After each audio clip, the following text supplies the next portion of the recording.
with that West up for grabs. The San Diego Chargers going into today with a record of 3-0.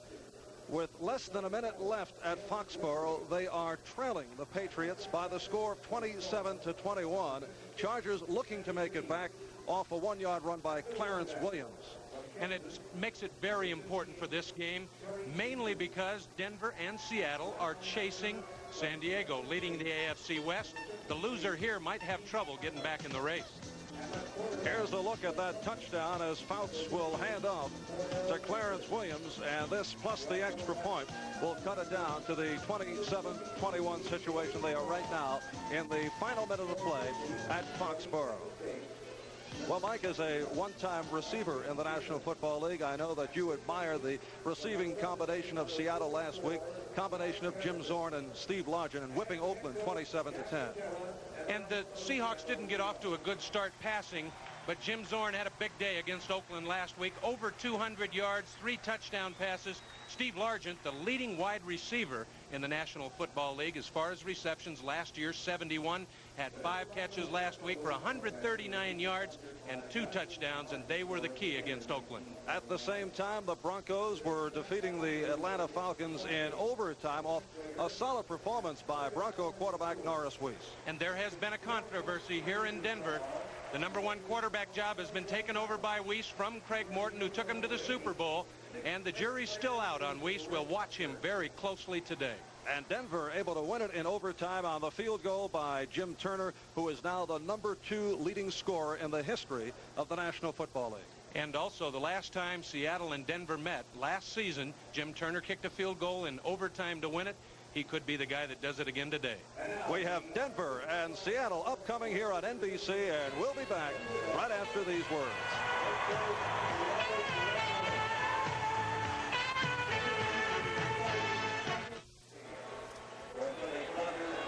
And we welcome you back to Mile High Stadium, Denver, Colorado. This is Marv Albert along with Mike Hafner, and we're set for the tough defense of the Denver Broncos against the high-powered Seahawks of Seattle. The referee is Gene Barth, the umpire Tom Myers, head linesman Jerry Bergman, the line judge Bob McLaughlin, the back judge Ben Tompkins, the side judge Dean Look, the field judge Fritz Grant. Denver won the toss. They will receive. Bernard Jackson is back deep along with rookie Zachary Dixon, who has just re-signed during the course of the week.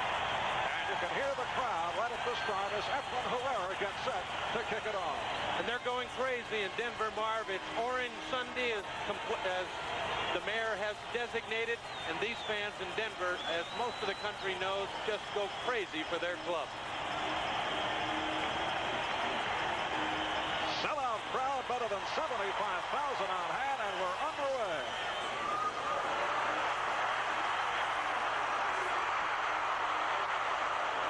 The return by Zachary Dixon and the recovery by the Seahawks.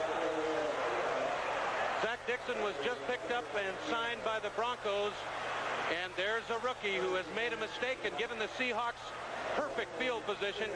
Dixon again filling in for the injured Preston, who went down with a knee injury, is now on injured reserve, and Zach Dixon out of Temple gets his baptism in the NFL, and it costs the Denver Broncos right off the bat. Harry Justin, backup quarterback out of Oregon State, on the recovery, and the Seahawks go to work. This is Sherman Smith picking up 3 yards on the play. Jack Petir starting with Sherman Smith and Dan Dorning at the running backs. Their quarterback is Jim Zorn, coming off the superb day against Oakland, 277 yards, 3 TDs. Steve Largent, Sam McCullen, Brian Peets. Steve Largent, 6 receptions last week, 2 touchdowns. He is one of the best in the NFL. It is a 2nd and 7 for Seattle. The Broncos coughing it up off the opening kickoff.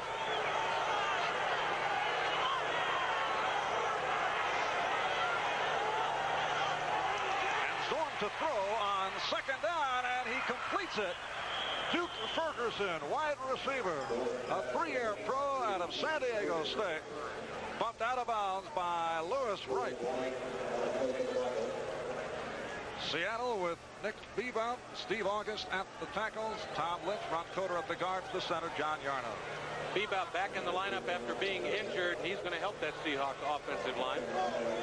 It is a first down for the Seahawks at the Denver 17. Larkin to the left and Ferguson to the right. Going to replace the injured David Sims last week in motion. And Sherman Smith off the play act. Down to the 15.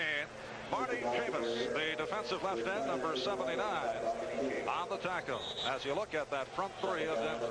And Bryson Manor has taken over for the departed Lyle Alzado and has been a big force for the Broncos.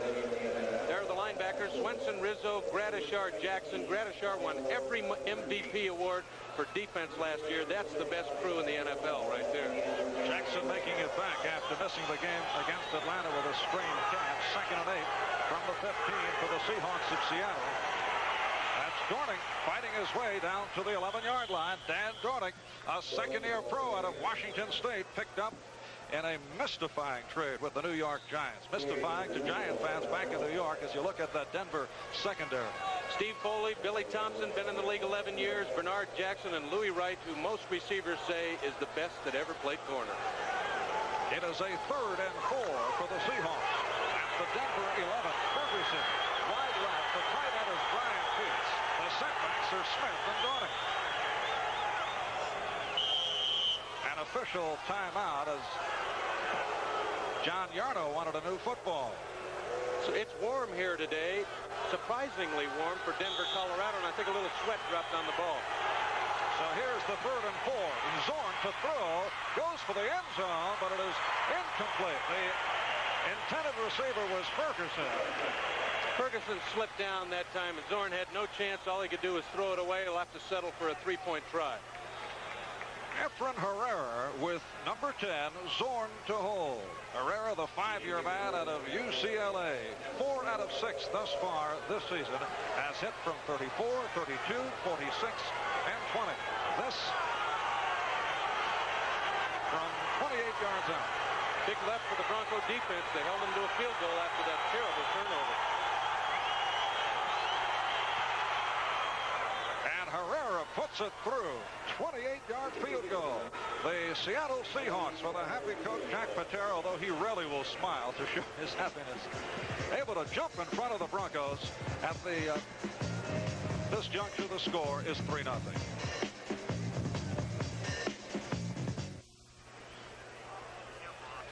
There's the secret to our success. The pins and the spotting board. I'm Marv Albert. This is Mike Hafner as we are all set for the kickoff of Efren Herrera with Chris Payne and Zachary Dixon back deep.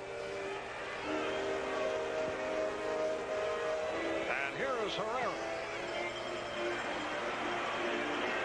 And once again taken by Dixon to the 10. And down across the 20-yard line. So Zachary Dixon with a second opportunity. He coughed it up on the opening kickoff, tripped up by Peter Cronin. And for the first time, Denver will go to work first down at the 21-yard line. Rob Lytle replacing the injured Dave Preston and Jim Jensen in that backfield with Norris Weiss at quarterback. Rick Upchurch, Haven Moses, and Riley Odom. There's 3 great ones, and Upchurch is the game breaker.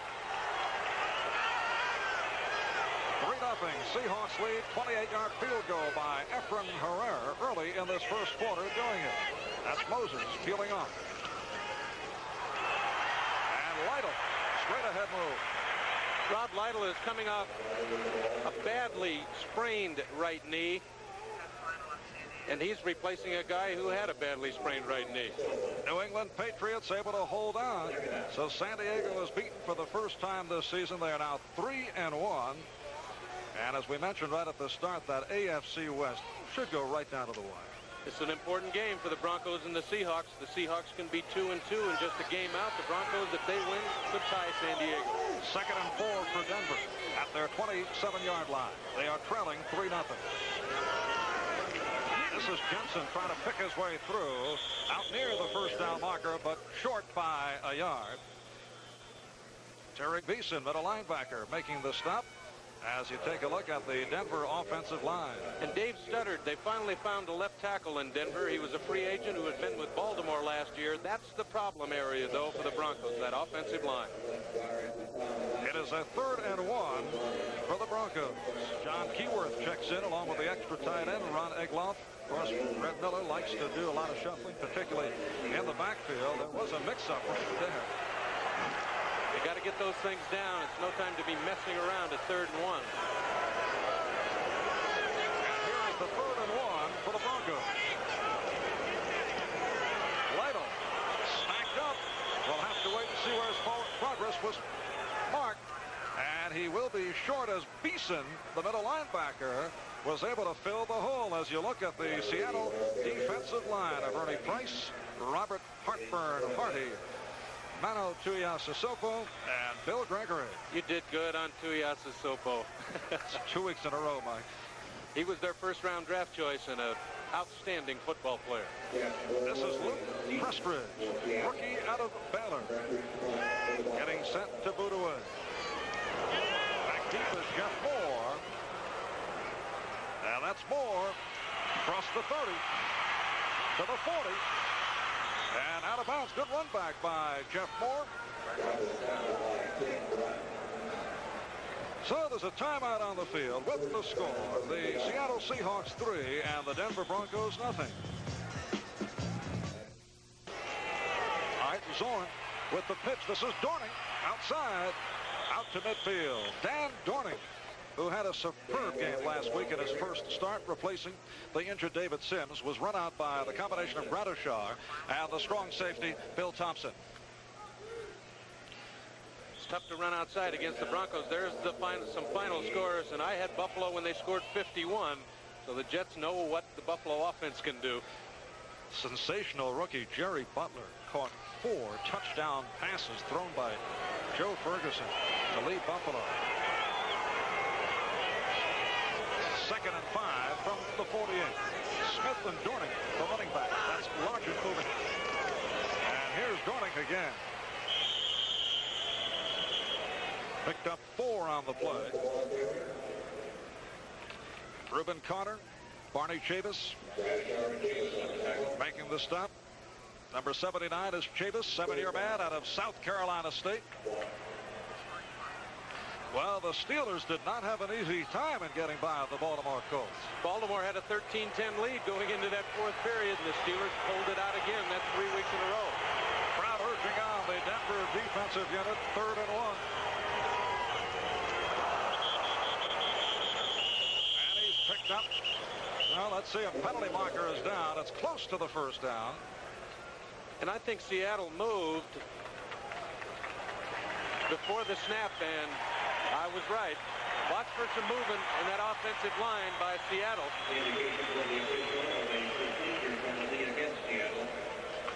It is a procedure penalty against the Seahawks. Largent talking it over with the officials. Here's the call. Illegal head bob, quarterback. We had it perfect.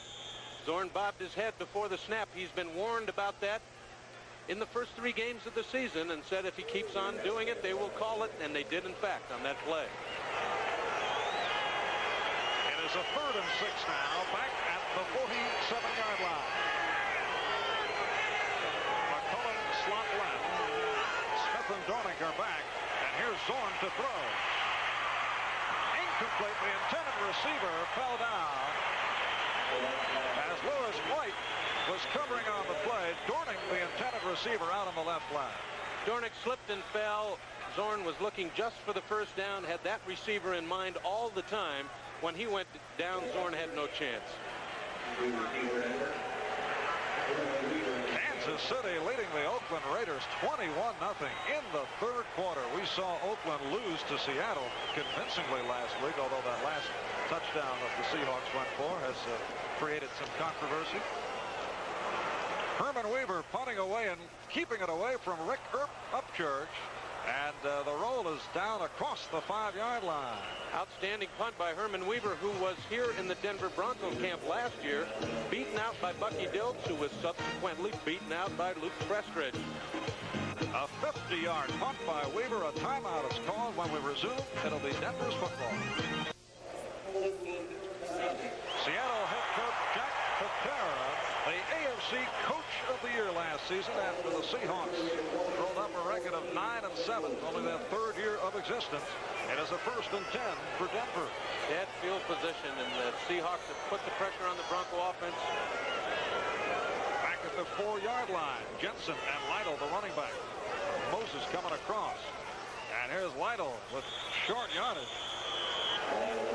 That ball may have been jarred, but Lytle able to hold on. Robert Hartburn Harty, number 75, making the stop on the play. Well, Detroit bounced back from the loss last week at the hands of the Jets to defeat Atlanta. And Atlanta looking so good last week in that comeback effort, led by Steve Bartkowski. Atlanta up at 5 points, having separated all their wins and losses. Keyworth has come on. Lytle and Keyworth on the running backs. 2nd and 9 at the 5. Denver down 3-0. And this is Lytle following blockers and is able to get it out of danger. It was Paul Howard, number 60, leading Rob Lytle. And if Seattle is to stop the Denver Bronco running game, and they have a fine fullback in Jim Jensen and a fine running back in Lytle out of Michigan, they're going to have to do it with their middle linebacker, Terry Beeson, and Beeson plays it well and at least gets into the flow. But Paul Howard, number 60, made a fine lead block. That'll get you yardage every time. Upchurch has come back. As you see, it is now a 3rd and 3. Upchurch flanked to the left side. Here's Lytle again on the sweep. Not able to get outside.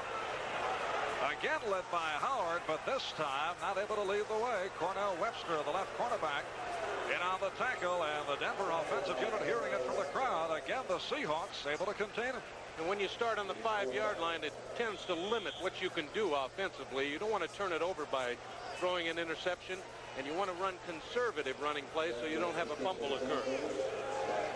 That is Jeff Moore back deep, awaiting the punt from Luke Prestridge. Prestridge has been getting the good hang time, still working on his directional punting.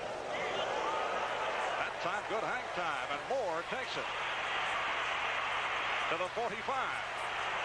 Out to midfield. So Jeff Moore on the return, and a timeout has been called. 7:38 left in this first quarter. Seattle leading by the score of 3-0 on the 28-yard field goal by Efren Herrera. We have seen excellent punting here in the first quarter. 52-yard boot by Prestridge. And they made the right decision between Bucky Dilts, who now punts for Baltimore. The Broncos traded him away. Prestridge has given them that big foot that they need. Zorn has a first down at the 50. Dorning and Smith are the running backs. And Zorn throws and overthrows Sherman Smith on the first down play. He was covered by the free safety, Bernard Jackson. The blitz was on that time, and Tom Jackson, number 57 for the Broncos, put the pressure on Zorn, made him throw much sooner than he wanted to, and that was the reason for the incompletion. Zorn thus far 1 for 4 for 10 yards. He's at 53% for the season. Got off to the slow start, intercepted 6 times over the first 2 games. Now has 4 touchdowns coming off the solid outing against Oakland. Here's Dorning. Dorning to the 47, tripped up by the outside linebacker on the left. Bob Swenson along with strong safety, Bill Thompson. This was a draw play off the play action pass, and you'll watch Zorn, who handles the ball as well as any quarterback on the run fakes. There's the fake inside to Sherman Smith. Now Dornick waiting for the ball. A good fake, but it didn't fool the Broncos' Bob Swenson. He played it well. 3rd and 6. Broncos of Charlie Weston as the extra defensive back.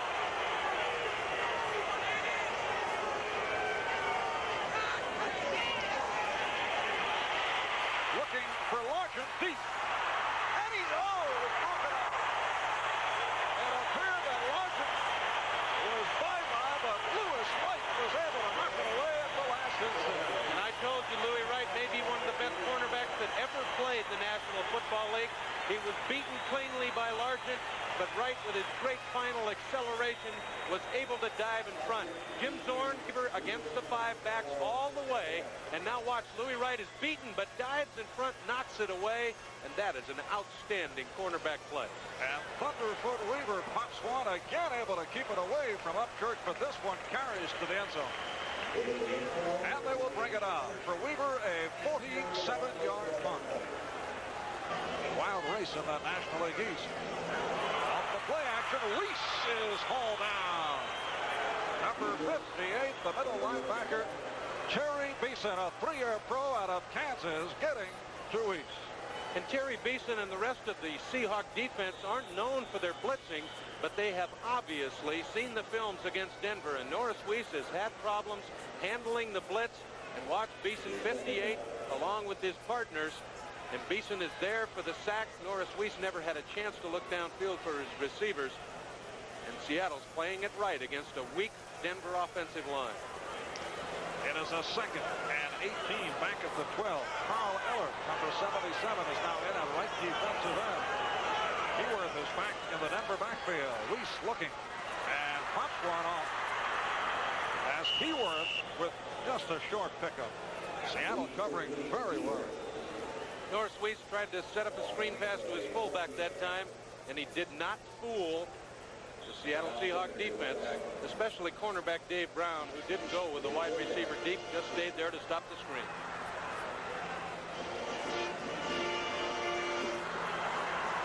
Five and a half remaining in this first quarter. Correction, I said Carl Eller, number 77. He's number 71 with Gregory, number 77. Ilyasa Soko, Hardy and Price in that front four for Seattle. That is Upchurch in motion. It's a 3rd and 16. 14. Weiss with time, and it completes to Upchurch, who is immediately hauled down. Good low tackle to bring down Rick Upchurch. And again, the Broncos will have to punt away. Autry Beeman, the strong safety. Broncos had 3 wide receivers in that time, Marv, and it didn't fool Seattle again. And the Broncos are having problems with offense and field position. Jeff Moore back, awaiting this Luke Prestridge punt. Seahawks lead at 3-0. Bad snap. Got to be gobbled up, and a good play by Prestridge, who unleashes a beauty. Here's Moore at the 25. Out to the 35. 40's got the sideline, and he's bumped out of bounds. A bad snap by Prestridge. Still, he was able to get it away. Gorgeous run back by Moore as we get another look at this 55-yard punt. A lot of times when you get a bad snap, the adrenaline starts pumping on the punter. He gets off a 55-yarder, but he out-kicked his coverage, Marv, and he almost gave him a chance to run it all the way back. Moore now gets outside the coverage. You'll see that Louis Wright ran past him, and now he gets outside, and he's almost got a shot to go all the way if it wouldn't have been for Prestridge, who pushed him out of bounds. We have 4.5 left. First quarter. Seahawks lead 3-0. There's Craig Morton, who these days is number 2 behind Norris Weiss after leading the Broncos to 2 AFC West titles, including a Super Bowl berth. Seattle in possession, first down at the 48-yard line. This is Zorn off the play action, and he completes to Sherman Smith to the 40, and out of bounds at the 36-yard line. A first down and more. Lewis Wright running him out. Very effective to throw on first down in the National Football League. Jim Zorn with the play action fake, and he's going to Sherman Smith on a bit of a screen up the middle. And I want you to watch an outstanding move by Sherman Smith after he bobbled the ball. He leaves Tommy Jackson looking for his shoes and got outside and up for a first down. A fine play and a fine call by Jim Zorn. Smith, awesome coming out of that backfield. Leads the Seahawks in both rushing and pass receiving. First down play again. This time Smith on the ground to the 34-yard line. You'll notice the trend by the Seattle offense. They run inside. They know better than to run outside against the quick Bronco linebackers. So the rushing game for Seattle today will be inside the tackles, and they do it as well as any club in the entire NFL. Bryson Banner made that last stop, 2nd and 8 at the 34-yard line. Charlie West has come on as the extra defensive back as Rizzo departs. Setbacks are Jordan to the left, Smith to the right. Long count by Zorn. Changing the play, I think, Mark. Scott Smith, 30-yard line. 30. About 4 short of a first down. The right outside linebacker, number 57, Tom Jackson, 7-year man out of the University of Louisville, making the stop. That'll make a great matchup for the entire day. 47 Sherman Smith of Seattle against 57 Tom Jackson of the Broncos. Two outstanding athletes going at it head-to-head today. All right, Mike, a 3rd and 4. They spotted at the Denver 30. The Seahawks lead 3-0. And rookie Zachary Dixon caught that the opening kickoff with a benefit of after an Efren Herrera field goal from 28 yards out. Here's Dornick straight up the middle, got the first down, and they fool the Broncos. Swenson, the left outside linebacker, number 51, able to bring down Dornick. And I told you, Seattle runs inside as well as any club in the league. Watch Tom Jackson. That's the key block. They must block Jackson in order for Dornick to make the play. And there's the block that springs him for a big gain inside. Nick Bebout with the down block from tackle, and it was a perfect play. 8-yard advance for Dornick. He's averaging 3.5 per carry. He's got a first down now at the Denver 22-yard line. That's Dornick peeling off. Smith on the move.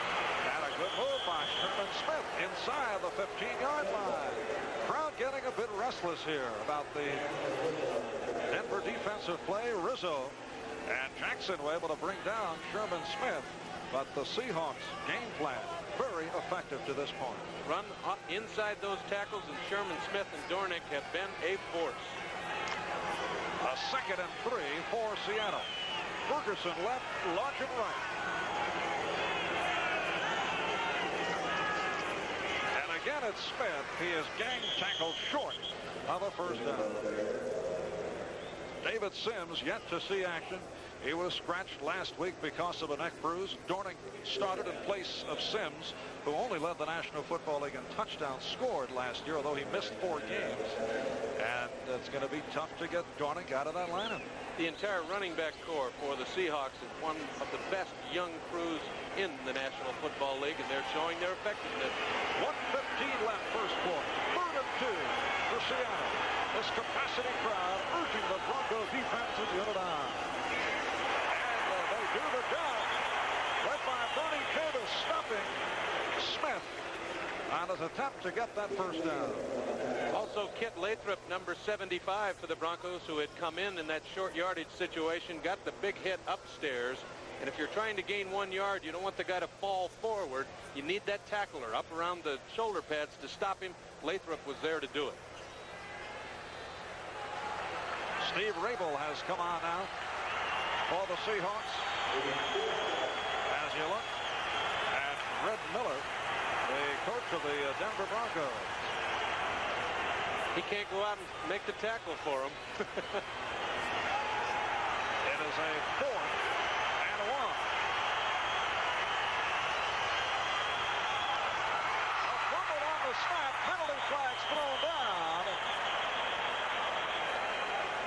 I think Denver jumped too soon that time, Marv. We're going to have to wait and see if they were drawn offside, but I think the Bronco defense jumped, and I was right.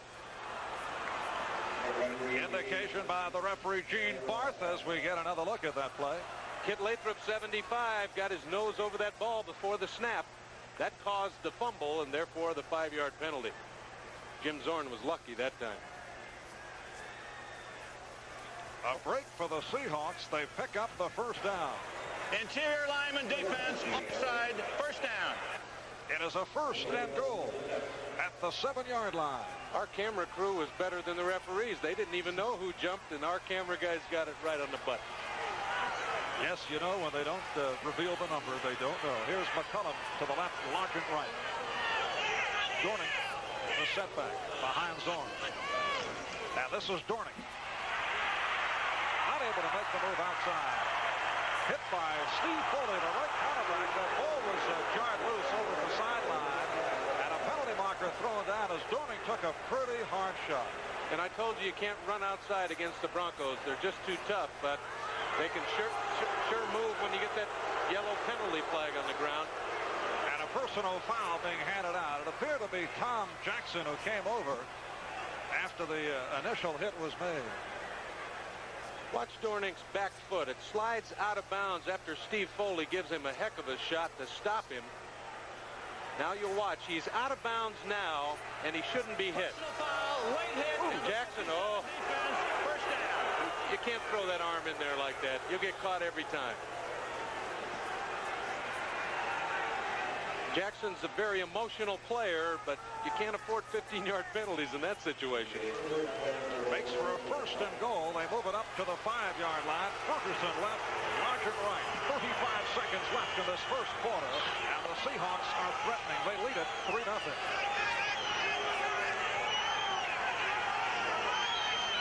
Here's Dornick. Touchdown. Dan Dornick off the right side, and the Seahawks have taken a 9-0 lead.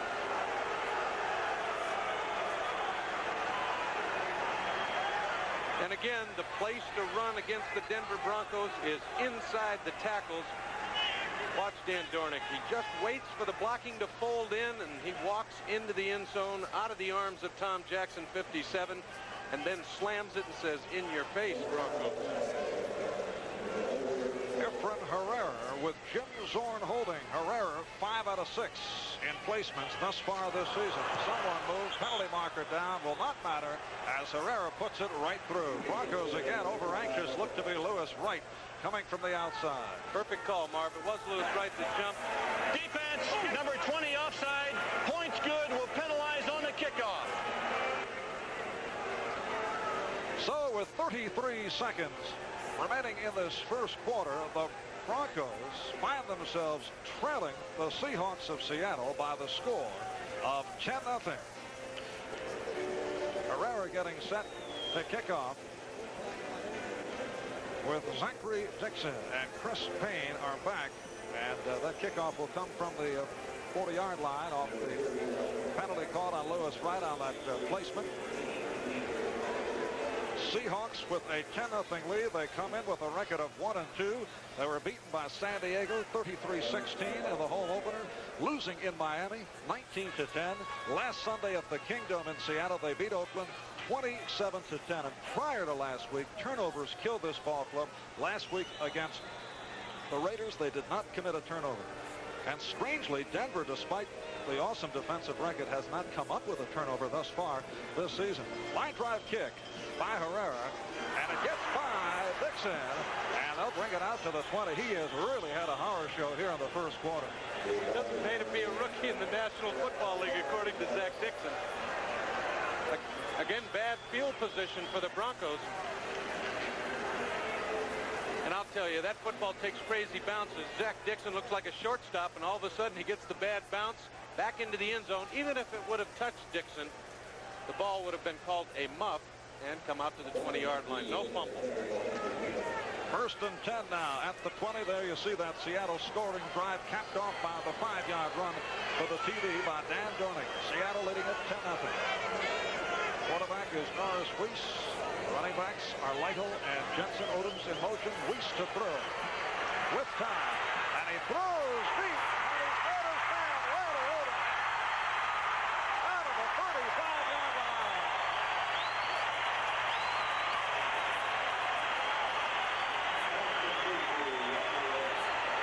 The reason this play went, Marv, was protection by the offensive line.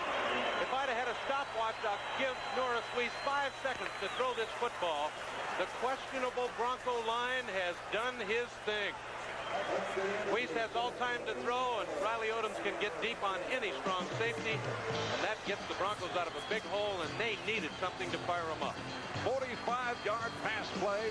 The first quarter has now come to a close at the end of one. The score, Seattle 10, Denver nothing. And we'll be back after these messages from your local station. Riley Odoms, 8-year man out of the University of Houston, just hooked up with Norris Weiss on that 45-yard pass play. Denver 1st and 10 at the 35. Weiss slipping, recovering, and just does get it off. It's incomplete. Jensen lunging, could not come up with it. That's one of those passes you will not see in the Bronco highlight film for 79. Not really. This is Marv Albert with Mike Hafner. Capacity crowd, better than 75,000 on hand here at Mile High Stadium, Denver, Colorado. And the Seahawks, surprising people, getting off to a 10-0 lead. We are early, second quarter. And a timeout now has been called by the Broncos. So Weiss to the sidelines to talk it over. Look at the Oakland Raiders trailing Kansas City now 28-0. The Raiders have gone into the dumper, as they say. It'll be a 2nd and 10 from the 35-yard line for the Denver Broncos. And I might point out that Riley Odoms had gone 41 games until the Atlanta game with a catch in each of those games. His streak was broken last week. I'll bet he's happy now. Upchurch is left. Moses right. Lytle and Jensen are the running backs. This is Lytle, looking to follow his blockers, but could not. Gets to the 34-yard line. Pickup of 1 on the play. Here's a final score. Houston Oilers come from way back and in overtime defeat the Cincinnati Bengals, who have been giving people problems as of late. 30-27 on a 29-yard field goal by Tony Fritsch. You and I will be in Houston next week with those great Cleveland Browns. Ought to be an interesting football game.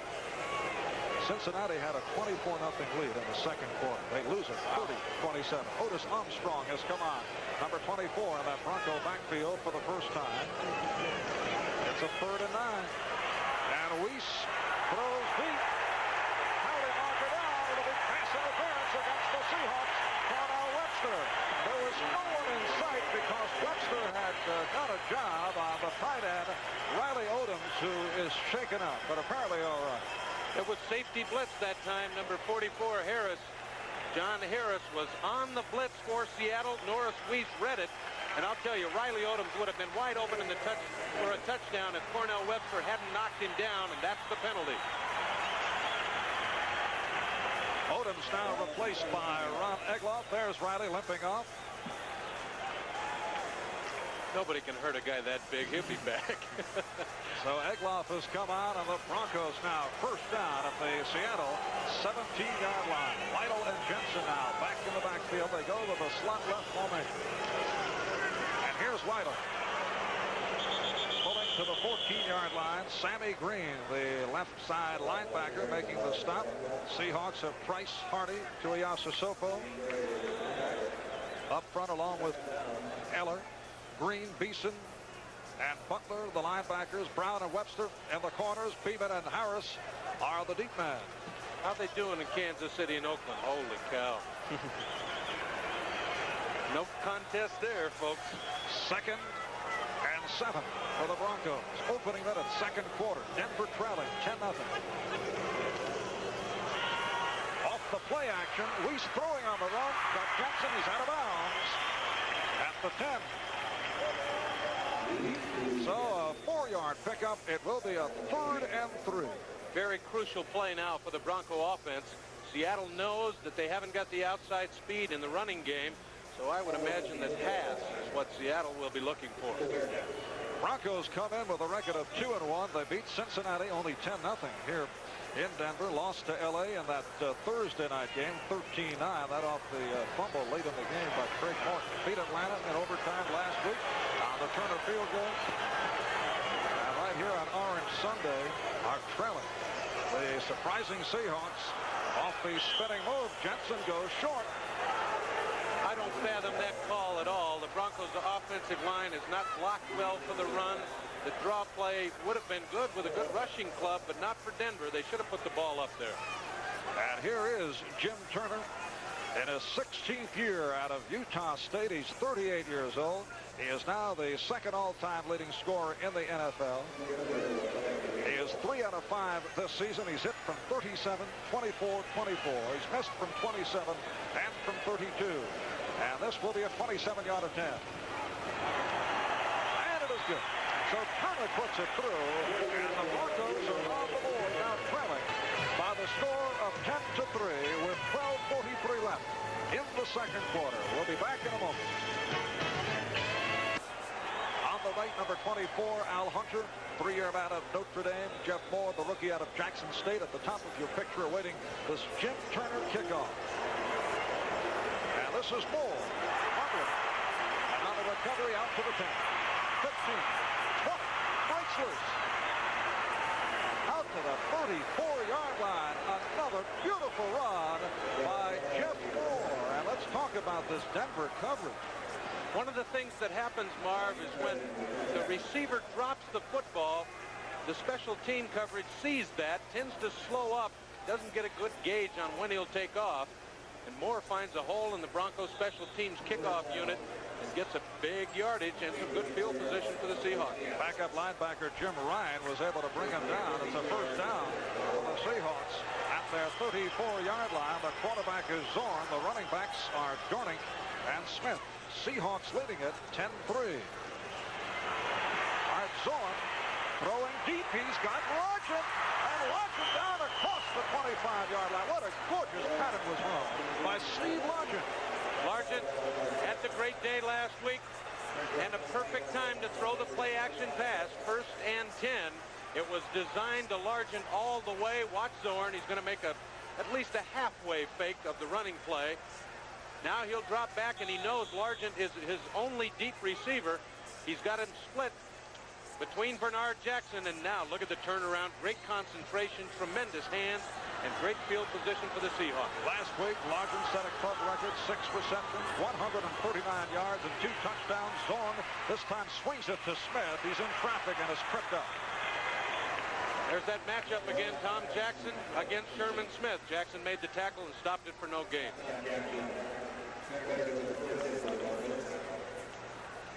This telecast is presented by authority of the National Football League, and it's intended for the private use of our audience. Any rebroadcast or other use of this telecast without the express written consent of the Denver Broncos and the National Football League is prohibited. It's 2nd and about 11 at the Denver 26-yard line. 4 minutes in, 2nd quarter, as they line up in the I. Dornick in front of Smith. Largent to the right. McCollum left. Second back coming through, and then Dornick cuts outside and is being chased. Beautiful fake by Zorn as Wright and Thompson chase Dornick out of bounds. Jim Zorn again on that delayed crossbuck. He'll make the inside fake to Sherman Smith to draw the linebackers. You want to hold the linebackers, and then Dornick waiting there for the handoff, breaks to daylight, which is outside, and outruns the Broncos' right side of the defense. 8-yard run by Dornick, 3rd and 3 for Seattle at the Denver 18. Seahawks lead at 10-3. Denver getting on the board, capping off a 71-yard drive in 7 plays. They had to settle for a Jim Turner field goal from 27 yards out. Handoff to Smith. Great second effort by Sherman Smith. No fancy work then by Zorn. And it was Smith who went up the middle, bringing it near that first down marker. Chavis and Rizzo combined to make the stop, and I see several of the Seahawks indicating we're inches away. Just short that time, and credit the second effort of 47 Sherman Smith. It is 4th and inches. Tight end Brian Peets checks back in. Rizzo departs. John Grant comes on for Denver. Smart ball here, Marv. They've got a 7-point lead. They should go for it here. And it's Dornick. And he's got it. Dan Dornick picking up the first down. He is a 6'3", 210-pounder out of Washington State. During the offseason, attending medical school. Replaced the injured David Sims last week. As we mentioned earlier, acquired from the New York Giants in a strange deal because the Giants in dire need of running backs, and yet they let Dornick go for a couple of future draft picks.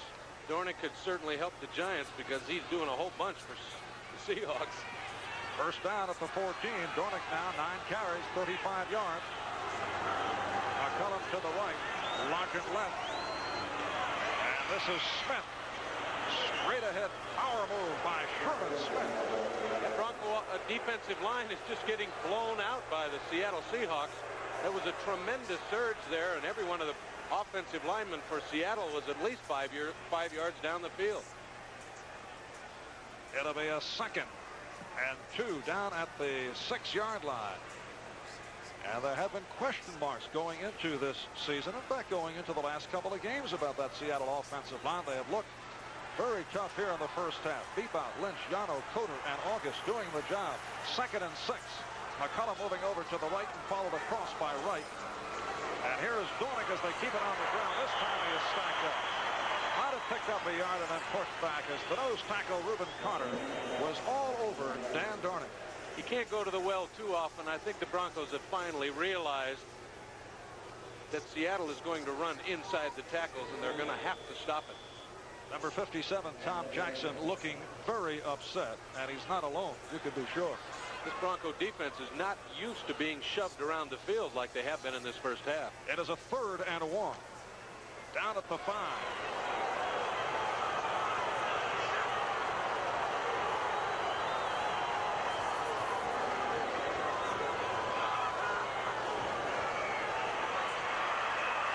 Beautiful move off the left side as Dornick takes it in.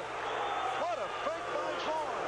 Give credit to that offensive line of the Seahawks. They're all excited and happy. Nick Bebout leading the cheers. And Dornick, all he had to do was lean, and he was right in the end zone. Take a look at the surge of the offensive line by Seattle.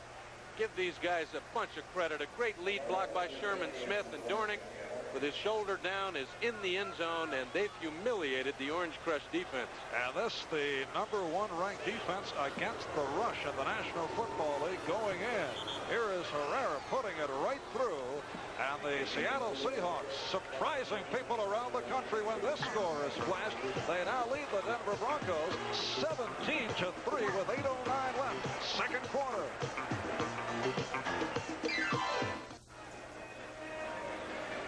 That is the Seattle Seahawk press box crew led by offensive coach Jerry Rome, the man on the right, talking with Jim Zorn. And he's talking to Jim Zorn down on the field. Here's what I want you to run next time, and they've been right almost every time. Dornick with a 5-yard run moments ago for his 2nd score in this first half. 66-yard drive, 8 plays. And the Seahawks leading it 17-3. And as a result, Red Miller puts Rick Upchurch back for the kickoff along with Chris Payne. A good boot. And Upchurch has to let it fly right by. Can't run those back. Rick Upchurch is not effective when you kick it out of the end zone. The Broncos normally do not like to use Upchurch in kickoff situations unless it gets down to the situation where they are in desperation, perhaps late in the game. Not this early. That was not the design, because they want Upchurch to remain healthy. And obviously, the more you're on the kickoff unit, greater chance of injury. The defense has a goal each week for the Broncos to hold the opponents to 17 points or less. They're going to have to shut them out from here on out. Otis Armstrong is in the backfield now with Jim Jensen. Norris Weiss, the quarterback. Broncos trailing 17-3. And Weiss to throw on 1st down. He's got time. And now in trouble, able to get it off, and it's right away, and a penalty marker is down. 2 penalty markers go down. The intended receiver was Upchurch, and it was Dave Brown on the coverage. Roughing the passer against Seattle also, and this will be interesting.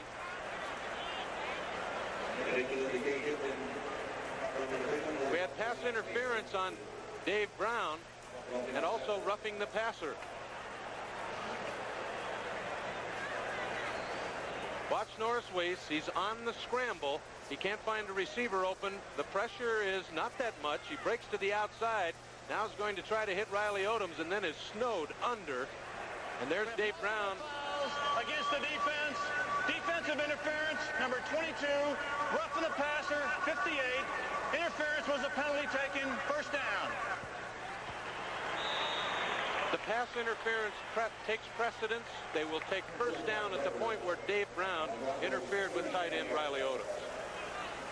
Terry Beeson was the man called on the penalty for Seattle, so it's a 1st down at the 37-yard line. Just under 8 left in the first half. Marv Albert with Mike Hafner from Denver, Colorado. Lytle back in the backfield along with Jensen. Here's Weiss to throw. Overthrows Moses. Nearly intercepted, but Webster could not hold on. Cornell Webster, the left cornerback, who has had an excellent start for the Seahawks over the first 4 games. That time could not hold on. You want to talk about Norris Weiss not having the National Football League arm that it takes. And right there, he just let the ball slip out of his hands. Haven Moses was wide open, and he threw it over his head and almost had it picked off. Norris Weiss last week, 13 for 22, 215 yards, and ran for 2 scores. In overtime, hit on 4 of 4. Had a very solid game. Had a solid game against Seattle in his only start last season. Off the play action, Weiss throws sideline, and he completes to Odom. First down and more. Riley Odom bumped out by Cornell Webster. Penalty marker thrown down. Again, Norris Weiss was hit after he threw the football. And I'll tell you, Carl Eller and Bill Gregory are not very happy about that call. Norris Weiss, a very active quarterback. That's his plus. Not one of your great throwers, but he can move around back there. He has Odom wide open. Now watch the late hit. You can see him go down. That'll cost him 15 on top of the game. Here's the call from the referee. Personal foul, roughing the passer, number 75 defense, first down. Gene Barth says Robert Hartburn Hardy is called for the personal foul. It is a first down for the Broncos at the Seattle 31. And instead of Hardy giving the quarterback heartburn, he's giving his own coach heartburn with those bad penalties. Jack Dolbin out to the right now, and Haven Moses to the left side. Don Keyworth has come on. He's in the backfield with Rob Lytle. This is Keyworth, and he's going to throw. He's got Dolbin wide open. And it's broken up. The penalty marker's down. That'll be a pass interference. Well, Red Miller is pulling one out of the playbook. It was a floater thrown by Keyworth. Dolbin was all by himself, and it'll be pass interference on Seattle. And I'll tell you, John Keyworth, if he would have thrown any kind of pass, he would have walked into the end zone, Dolbin. And I'll tell you, this is not face guarding. He was run into. Jack Dolbin was run into before the ball got to his hand. First, Keyworth, he knows he doesn't want to blow it. So he lobs it up, and it just hangs there for hours. I know how Jack Dolbin feels.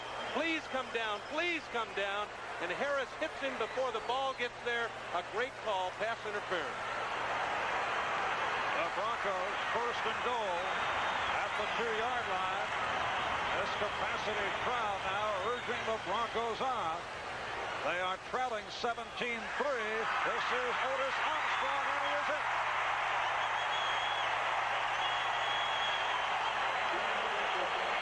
A sea of orange here at Mile High Stadium as the 7-year pro out of Purdue, who has been a forgotten man this season, is able to turn the right side for the score.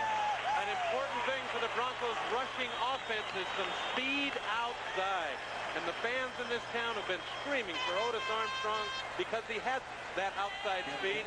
And you'll see, runs right away from Cornell Webster and prances into the corner of the end zone with that extra speed. Weiss to hold for Turner. And Turner puts it right through to move the Broncos within 7. 7.5 left, first half. And the Seattle Seahawks lead the Denver Broncos by the score of 17-10.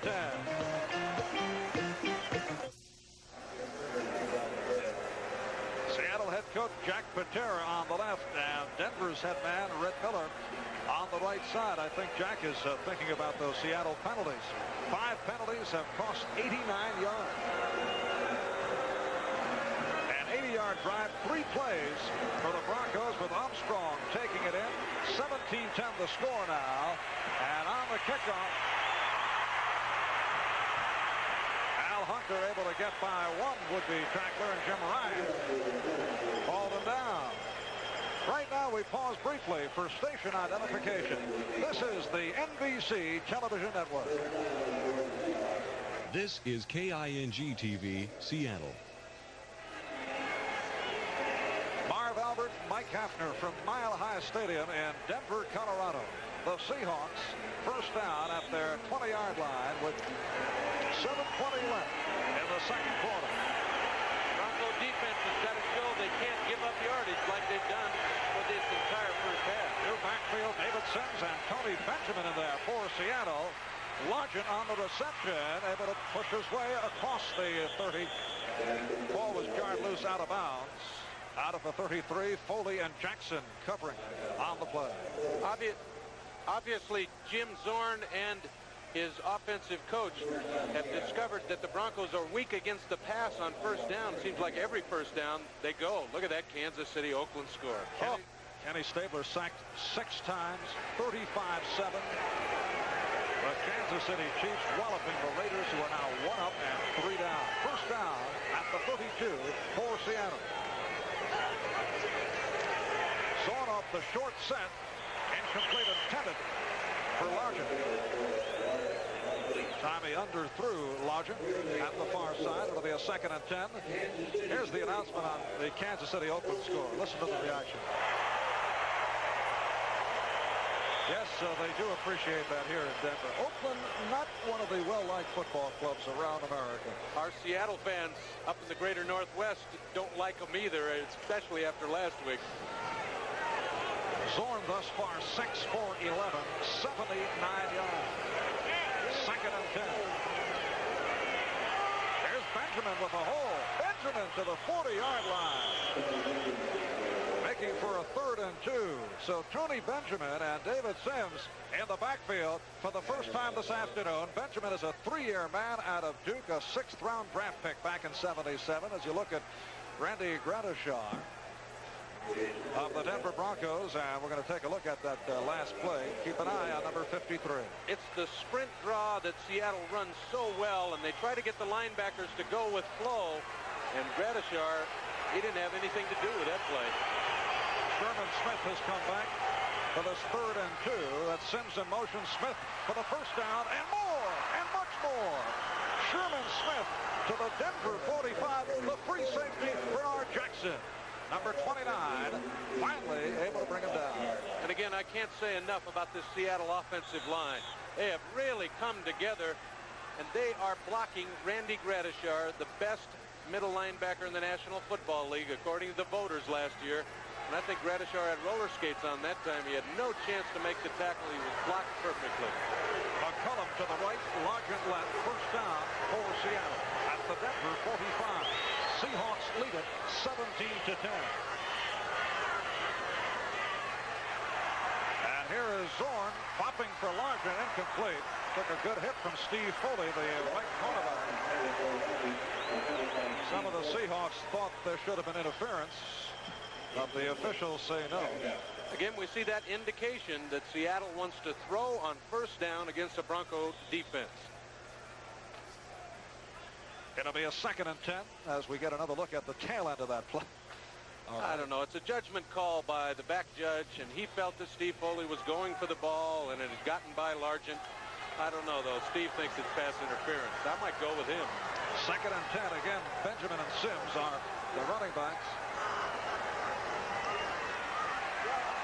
Beautiful fake, but it gets nowhere with Bryson Manor able to make the stop on David Sims. So Bryson Manor, who is up front with Reuben Carter and Barney Chavis, able to stop David Sims. It'll be a 3rd and 8 now at the 43. Big down for the Bronco defense. Obviously, Seattle would go to a multiple pass pattern. They've got 3 wide receivers in. Extra defender in for the Broncos. Charlie West has come on, joining Foley and Jackson and Thompson and Wright. 5 minutes left, 2nd quarter. Seattle up by 7. And Zorn will throw, and he throws the middle. He's got Largent for the first down. Oh, is he elusive? Steve Largent picks it up, brought down by number 43, Steve Foley. Steve Largent has the best patterns and a pair of the best hands in all of professional football. He has good coverage from Steve Foley. It's a sharp pass, and look at the great hands. Tremendous concentration. That's the way you beat the 5 backs, with the underneath receiver. And a guy with that kind of hands is going to beat you every time. Got off to a slow start over the first 2 games, coming back from an ankle injury and dropped a couple. But he is right back. There he is, number 80, Steve Largent. First down at the 24-yard line as Largent gets a breather. Tony Benjamin, the ball carrier. Patera here in the 2nd quarter, providing some rest time for his starters today, Dan Dornick and Sherman Smith. David Sims making it back after sitting out last week with a neck bruise, and Tony Benjamin getting some action. Now Sherman Smith returns, replacing Benjamin. Benjamin carried only one time last year. 7-yard pickup against Chicago. That was it. Activated during the season after he failed the physical. Bad knee. 2nd and 7. Down at the 21. And a throwing situation for Zorn. He's got Smith. Smith down to the 15-yard line.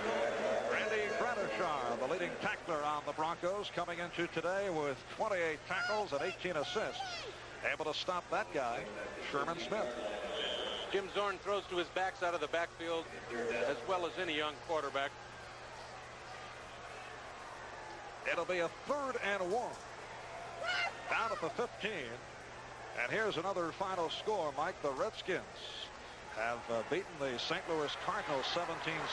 Washington coming off the walloping of the Giants on Monday night. 17-7 the final. 3rd and 1 for Zorn. And Sims with the first down. Big hole on the right side. Again, that Seattle offensive line is winning the battle every single time. And if you can run the ball in the National Football League and then open up Steve Largent, you've got a great offense. On that right side, Ron Coder at right guard, Steve August at right tackle. The center is John Yarno. The left side, Tom Lynch at the guard, and Nick Beebout making it back after suffering the back spasm, sitting out last week. Beebout at tackle. First down for the Seahawks at the Denver 13-yard line. Here's Smith looking to follow his blocker, then he cut back inside for short yardage. Bill Thompson, the strong safety, making the stop on the play. 2-minute warning has been provided. When we resume, it'll be a 2nd and 6 for the Seahawks down at the 9-yard line. Following this 2-minute warning, it'll be Seattle ball, a 2nd and 6 down at the Denver 9, with the Seahawks leading the Broncos 17-10. Thus far, Zorn is 8 out of 14 for 104 yards. Largent has caught 3 for 73. And checking out the rushing statistics, Sherman Smith, 10 carries, 46 yards. He's right around his average. And Dan Dornick, who has scored the 2 Seattle touchdowns, 11 carries for 41 yards. So he's just under 4 per pop. Give that offensive line for the Seahawks all the credit. This is Smith, straight ahead. Dive play, tripped up by John Grant, number 63. 7-year pro out of the University of Southern California. Still a 4-yard gain, and the surge by that offensive line, the Broncos can't stop it. It's a 3rd and 2 now, down at the 5.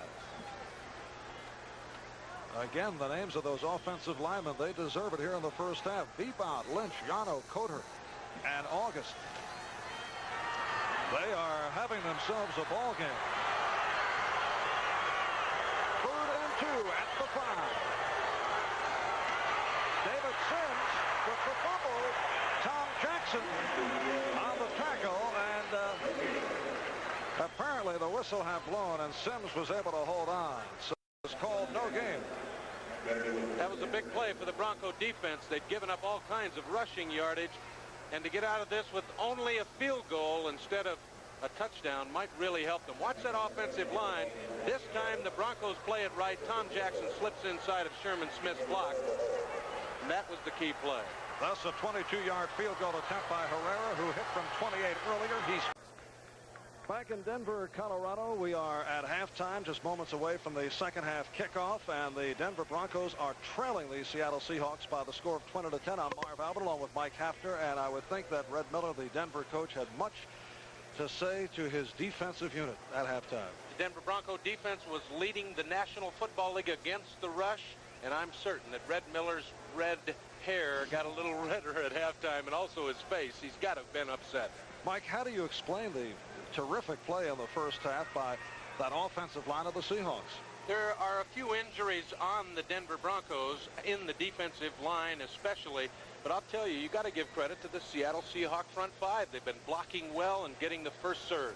And this had been a much maligned offensive line, although going into the season, the feeling was that there was improvement, and we have seen that here today as we take a look at the halftime statistics. Seattle 109 yards rushing. Denver had been giving up less than 100 during a game. Only 23 yards rushing for the Broncos. And on the other hand, the passing is dead even. And I believe if the Broncos would have thrown the ball more, they could have gotten more pass yardage. Coming into today, Denver with a record of 2-1 victories over Cincinnati. The overtime win over Atlanta last week. The loss to Los Angeles in that Thursday night game. Seattle at 1-2. They were walloped by San Diego in the home opener. They lost at Miami 19-10. Last week convincingly beat Oakland 27-10 at the Kingdome. Prior to last week, turnovers had killed the Seahawks. The last game and a half, they have really come together. And as we enter the third quarter here in Denver, they are leading by the score of 20-10 as Jim Turner tees up the football back deep, awaiting this kickoff. Al Hunter and Jeff Moore. That's Hunter, number 24. And Moore, the rookie, number 32. Moore out of Jackson State, a 12th round selection in the draft. Underway now, second half. Hunter is chasing to the 5, 10, 15, out to the 20, and spun around and stacked up. Gang tackled over at the far side. A host of Broncos there, including Larry Evans, Charlie West, and the Seahawks will go to work. Very important defensive series for the Denver Broncos. They were pushed all over the field in the first half, and they've got to establish themselves right now. That Seahawk offensive line, Nick Bebout, Steve August at the tackles, Tom Lynch, Ron Coter at the guards. The center is John Yarno. And Yarno leads them up. For those guys, they have played very well. Dan Dornick and Trevor Smith working out of the eye. And the quarterback is Jim Zorn. And Zorn will throw on first down, and he completes to that man again, Largent, out at the 42-yard line. Again, the offensive game plan, and obviously for the Seahawks, throw on first down. And anytime you find number 80 to throw the football to, he's going to catch it. Zorn again on the play-action pass on first down. They figure they're going to hold the linebackers so they can open up that slot in between the defensive backs and the linebackers. And you will see right where Steve Largent is, in between the defensive backs and the linebackers, makes another great catch. Bob Swenson made the stop. Largent came to the sidelines limping and looking to walk it off right now. First down at the 42-yard line. This is Dorning with no running room at all. Hit back for a loss. I told you you can't run outside against the Denver Bronco defense. There was the perfect example, and I imagine Seattle will go back inside now. Swenson and Manor combining on the stop. There they are. 51 is Swenson. 66 is Manor, the man who replaced Lyle Alzado at right defensive end. It's a 2nd and 11 at the 41. Chavis, Carter, and Manor up front. Steve Largent being attended to by the Seattle trainer, looking at his leg. That won't help him any. 5 defensive backs in there now for the Broncos on 2nd and 11. Zorn with time, incomplete. Radishar covering McCullum on the play. Prime example of why 5 defensive backs makes it so tough to throw. You can get double coverage from the linebackers on your short patterns, and that's where Zorn is most effective. And that time, Randy Gradishar and Bob Swenson both had the play covered. It'll be a 3rd and 11. Jim Zorn, 9 for 17, 120 yards. Not thrown a touchdown pass today. David Sims back in the Seattle lineup wearing number 35. Zorn to throw again. And he completes to Rabel for a first down. Steve Rabel shaking loose. And it's a first down out of the Denver 43-yard line. Again, that 5 defensive back set up for the Denver Broncos, and Rabel found the hole, the one slot where there was an open passing lane, and Jim Zorn can throw it like darts right on the butt. Rabel is a dependable receiver, comes off a fine year, 22 catches, 316 yards. Played well in the early going. First down at the 43, again out of the eye, swing pass for Smith. Sherman Smith with acceleration to the 35-yard line. An 8-yard pickup, making for a 2nd and 2. Rizzo and Gradishar, and on the tackle on Smith. And again, a perfect call by Jim Zorn He had Tom Jackson blitzing, and the coverage for Smith was supposed to be Jackson, but he was blitzing. We've received word from the Seattle bench they have taped up Largent's ankle, and there you see Steve trying to walk it off. He's been replaced by Steve Rabel. Rabel is out to the left. Now Ferguson, wide right. 2nd and 2 at the Denver 35. Seahawks leading it 20-10. Dornick close to the first down marker as Chavis and Swenson combined to make the stop. And they are calling for the yardsticks. I'm trying to see whether it's short or not. I'm going to say it's short by an inch. All right, Mike. See how we'll check it out. Wide receiver's eyes work. And we see Reuben Carter, number 68, limping around at the Denver bench. Michael, I think those eyes, I hate to say it, but I think they have remained in fine shape. Listen, wide receivers always knew whether it was a first down or not. Uncanny. It is a 3rd and inches at the 33-yard line. Kit Lathrop has come back on. There's a check of the 3rd down conversion situation. The next one for the Broncos will be their first. Seahawks have been successful. Watch that offensive line of Seattle. They're the key. Well, Sims looking to throw. And he gets away with it to the tight end, Peets. Brian Peets off the flip from Sims, who has done this successfully in the past. Little razzle-dazzle. Jackson and Foley combining. All right, he can smile now. Jack Patera pulling one off for a first down at the 50. He is smiling at the 15-yard line. The old flea flicker. Pitch it back to Sims. He tucks it under his arm, pulls it down. And I'll tell you, if it would have been a little better throw, Peets might have walked in the end zone. But Steve Foley, along with help from Tom Jackson, prevent the score. Sims and Smith can both throw the football. Smith was a quarterback in college. Time a short pickup for Sherman Smith as Grant and Swenson combined to make the tackle. That was actually the 2nd pass attempt this season by Sims, incomplete on his first. And of course, last week we saw the punter, old Thunderfoot Herman Weaver, combine on a pass play to Cornell Webster that led to that controversial touchdown. At least from the Oakland point of view, they were upset because Seahawks scored with 0 on the clock. 2nd and 8 now from the 13-yard line. Big play with Sims combining with the tight end Peets. And here's Zorn firing for the end zone. McCullum was in and then out and back in. And it's a score. The Bronco defense stayed home for this game. They've been torn apart by the Seattle offense. Jim Zorn's passing and the outstanding blocking of the front 5 of the Seahawks. Be interesting to watch this play. It looked from our angle that he actually tried to twist away from Bernard Jackson. As a result, stepped out and then back in. Let's see. Crossing pattern. There he is in the end zone. He'll be out again, but all you have to do is break the plane of the goal line, and it counts. And here is Herrera. Zorn putting it down, and it is right through. So the Seahawks now lead the Broncos by the score of 27-10, and a testy crowd here at Mile High in Denver. A glum sea of orange here at Mile High Stadium with their Broncos trailing badly 27-10 with 10 minutes 8 seconds left in the 3rd quarter. Chris Payne on the right, Rick Upchurch on the left as Herrera gets set to kick off.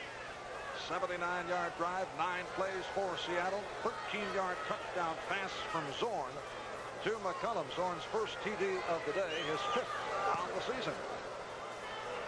This time a short kick. Upchurch to the point. Out to the 30-yard line. The return by Upchurch, and the Broncos now 1st and 10 from the 30. Sammy Green making the stop on Upchurch. It'll be interesting to see what head coach Red Miller of the Broncos does with his offense. They're not used to playing catch-up with this great defense. And now they're 17 points down, and they've got to throw the ball. That puts a lot of pressure on Norris Wheat. Ball spotted at the 32. That is where Upchurch's forward progress was marked. Upchurch comes out to the left side now.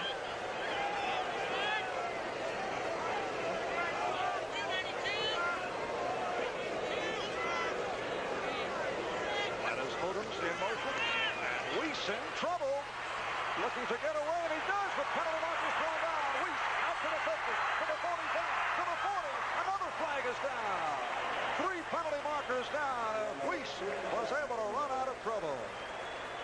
2 calls, a holding penalty on the Broncos and then a clipping penalty on wide receiver Haven Moses. So all that action by Norris Weiss will all come back.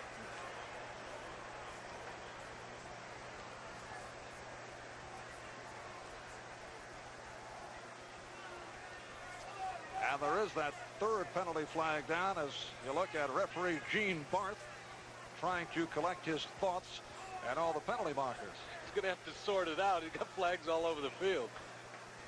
But he's talking to Seattle. Again, Norris Weiss was under tremendous pressure, and we'll see, it looks like 3 or 4 people holding right there.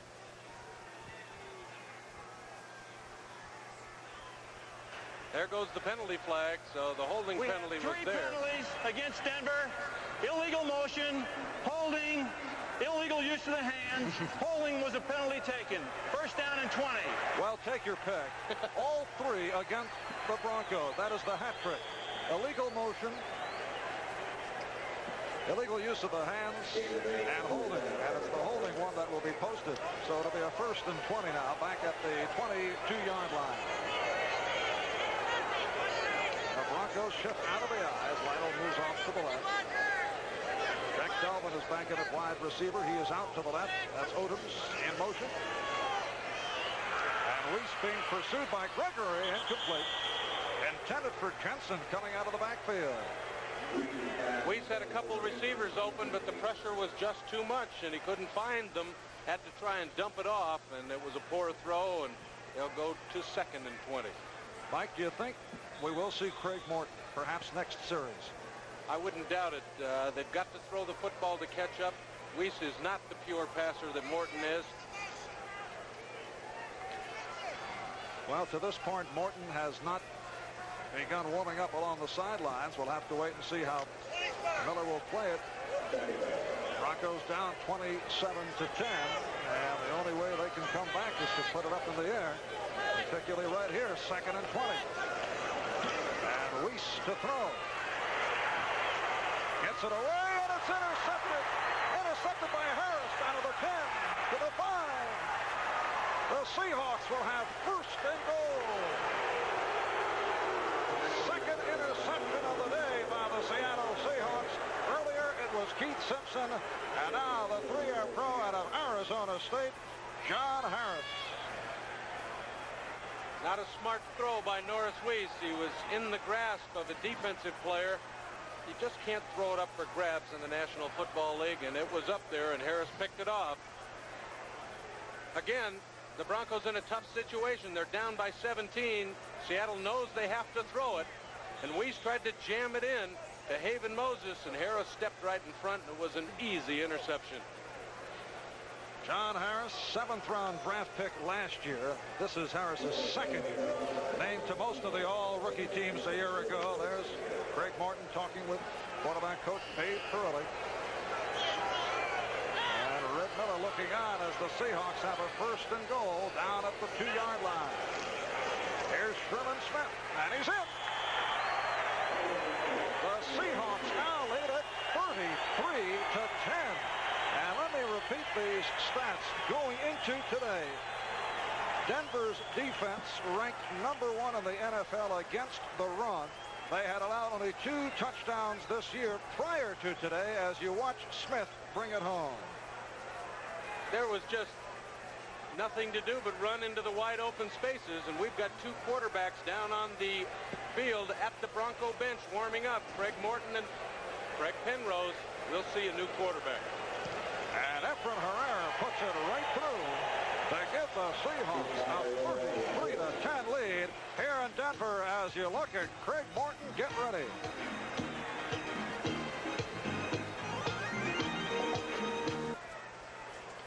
There There is the 15-year pro out of the University of California, Craig Morton, who we expect will come on the next Denver series. Yes, he's getting ready to come on for Norris Weiss as Efren Herrera will kick off to the combination of Rick Upchurch and Chris Payne. The Seahawks now leading at 34-10. Again, a short boot. Upchurch to the 20-yard line, and hit, down he goes across the 20. Here he comes, Craig Morton. Art Cronin bringing Upchurch down as Morton comes on. Last faced the Los Angeles Rams in that Thursday night defeat. That is only playing time this season. Taking over for Norris Weiss, went 5 for 11, intercepted once, and his fumble led to the winning score by the LA Rams. You'll see a lot of pressure from that Seattle defense. They know Morton isn't very mobile. First down at the 22 as Morton calls off his first play and pops it off to Upchurch. 25, 30. First down and more out near the 40-yard line. Excellent throw by Craig Morton. The great quickness. He has a powerful arm. And you want to get Rick Upchurch one-on-one in the open field. Watch the great quick release of Craig Morton. Even 15 years later, he can still throw the football. And Upchurch on the quick screen to the wide receiver almost breaks it. Harris slowed him down. And then it takes a tackle from Hartburn Hardy to stop him. 17-yard pickup, first down at the 39, and Morton to throw again. For another first down. Cornell Webster with the rush around Moses. So Craig Morton has come on and hit 2 of 2. And I'll tell you, Craig Morton has that powerful arm. If it would have been Weiss, the ball wouldn't have got there quickly enough to make it a completion, but it's right on the button. Haven Moses with a good turn-in pattern. And Craig Morton has got them fired up, though. They're down by 24. 8 minutes left, third quarter. Denver with a long way to go. First down at the Seattle 41-yard line. And Morton to throw once again. Throws the middle and completes again. First down at the 20-yard line again. Morton with Moses. Keith Butler, outside linebacker on the right, making the stop. Morton is 3 for 3, and he's brought that club upfield. Craig Morton can throw the football. I played against him in college when he was at the University of California. He can still throw it 20 years later. And I don't know, there might be some unbelieving people about the starting quarterback next week. Morton can certainly throw. Lytle and Jensen are the running backs. Moses is off to the left right now, and the handoff to Jensen. Picked up a yard on the play. It'll be a 2nd and 9 at the 19.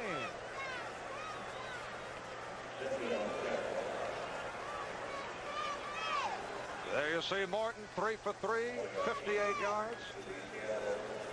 Setting that Denver offensive line, Dave Studdert, Clotty Miner at the tackles, Tom Glassick and Paul Howard at the guards. The center is Bill Bryant. 5 defensive backs now in for Seattle on 2nd and 9. They know Morton's going to throw it. So does everybody else in the stadium. Upchurch right, and Moses left. 6.5 left, third quarter. The short set, he's got Upchurch. Upchurch for the front, works his way free inside the 5. Chuya Sissoko making the tackle, chasing Upchurch down. I said the Broncos want to get Rick Upchurch one-on-one. They saw deep coverage by Cornell Webster. Look at those moves by the quick Upchurch. And he's down to the 2, and the Broncos are knocking on the door, and they've got time to make a run. It is first and goal. Down at the 2, Morton has this crowd going once again. He has come out on fire and taking over for Norris Weiss here in the third quarter. Here's Lytle, bottled up, stopped at the line. Straight ahead move, and Lytle was tripped up by Hartburn Hardy. Otis Armstrong now coming into the line, into the lineup, and he's that outside speed. Even if he doesn't carry it outside, the Seahawks will have to think about the outside run, and that would even open it up inside for fullback Jim Jensen. Armstrong thus far this year has carried only 8 times for 27 yards. That includes the 2-yard run outside earlier today. Now Morton on the bootleg, looking, and whips one, touchdown! Tackle eligible on that play. Dave Studdard, the off tackle, was eligible. They set it up for the wide receiver so that the tackle was eligible. You know, he was covered all the way. I don't think they fooled the Seattle defense, but Morton found him with that great whip arm, and they got 6. An unusual play. Cornell Webster trying to defend, giving away 4 inches to the left tackle Dave Studdard, first-year pro out of Texas, who has just got his first touchdown in the National Football League. The tackle-eligible play, and here's Jim Turner putting it through. So the Broncos wasting no time with Morton coming on. They get it up on the board. They are now trailing with 4:59 left third quarter. Still a long way to go. They're down 34-17.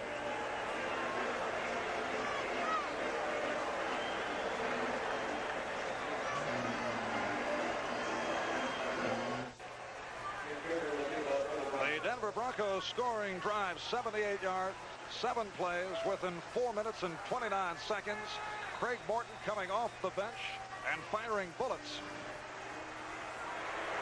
Al Hunter driven back on the kickoff and says, "I'll stay right here." They'll bring it out to the 20. And this crowd that was quieted earlier third quarter has now come alive. 75,092, the 67th straight sellout during the regular season here in Denver. And they are rooting their Broncos out to overtake the Seattle Seahawks. Right here, we pause briefly for station identification. This is the NBC television network. This is KING-TV, Seattle. Marv Albert and Mike Hafner from Mile High in Denver. Seahawks, 1st and 10 at their 20-yard line. The fake for Browning, and it's intercepted. Swenson on the intercept. The Broncos will take over inside the 25.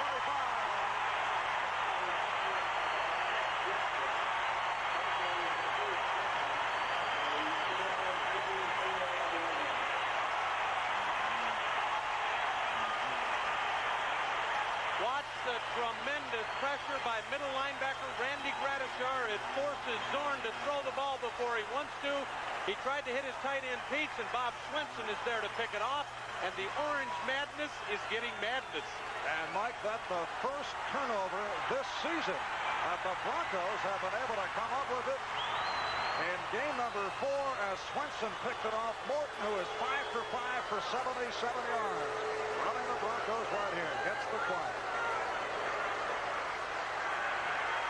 And fires right side, complete to Upton. Oh, they say out of bounds. And the Broncos argue. That's Rob Lytle over, arguing the call. You must get both feet down inside the line. Rick Upchurch running the corner pattern. Morton is right on the button again. The guy is hotter than a firecracker. 1 foot. Uh-oh. It sure looked to me that he was in. Of course, the referee and the back judge has a better angle than we do. Might not have had control of the football. And I wouldn't put on one of those striped shirts and hang a whistle around my neck, so I'll let them call it. 2nd and 10 at the 24. And now the handle. Here's Jensen. Big hole. And Jensen brings down to the 20. First down for the Broncos.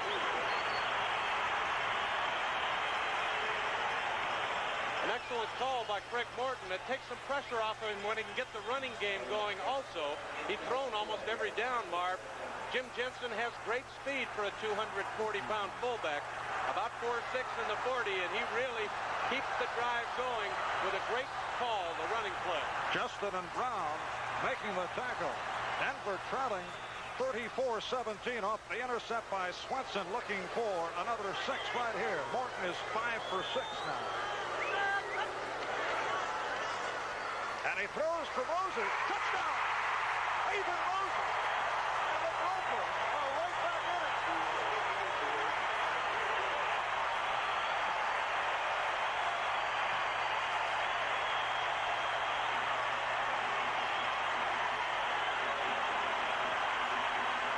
The old pro Craig Morton on a time pattern. They want to throw it before the cornerback turns around.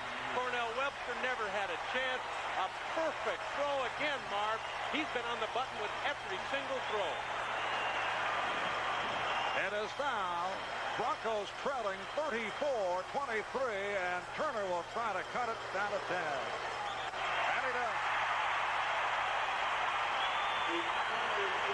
We have 3 minutes and 48 seconds left in the third quarter. This game is turned around off a passing clinic that is being engineered by Craig Morton. We'll be back in a moment.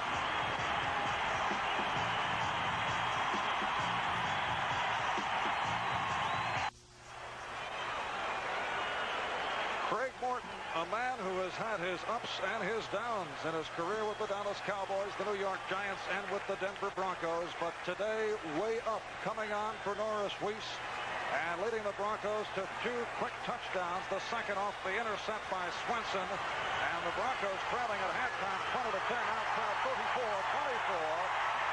As Hunter is sent all the way back, and that's just where he will stay. Tremendous move by Jim Turner. It has been all Denver here. Following the early moments of the third quarter, when the Seahawks were able to move in front by the score of 34-10. There's that last drive. 3 plays, 24 yards, capped off on the 24-yard pass play to Haven Moses. The Bronco defense has now got to have some inspiration as Craig Morton has brought him back. We'll see if the Bronco defense can hold up. Last time that Zone looked to throw, he was picked off for the 7th time this season. Gordon and Smith, the running backs. This is Sherman Smith looking to go wide. Turn up.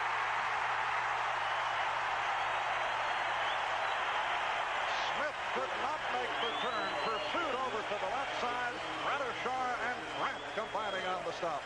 And I'm very, very surprised that Seattle is trying to run outside. If there was one thing they couldn't do all today was run outside.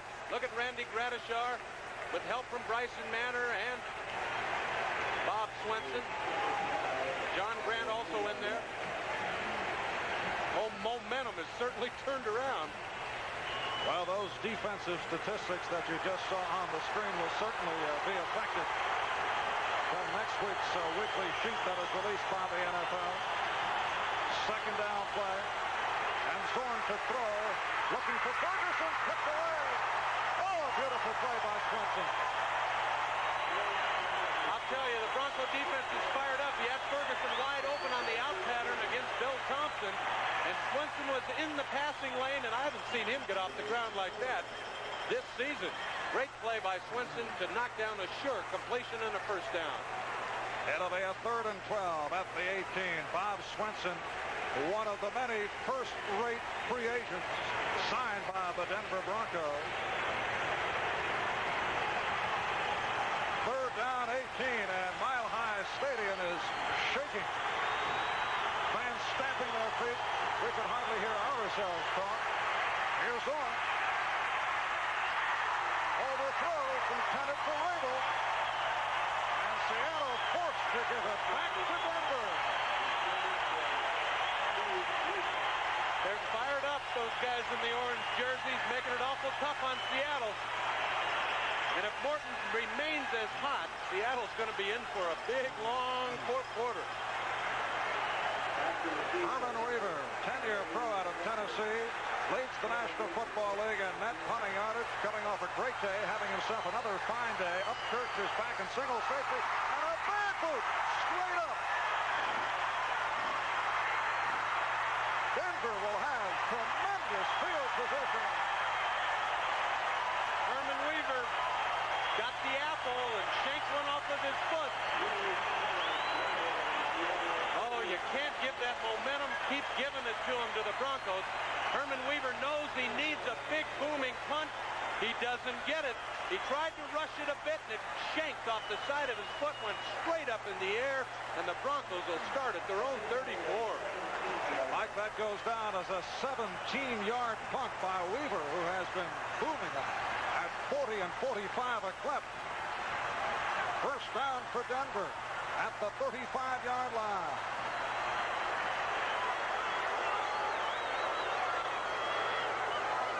Plants for Morton. On the double pump, he whips one down.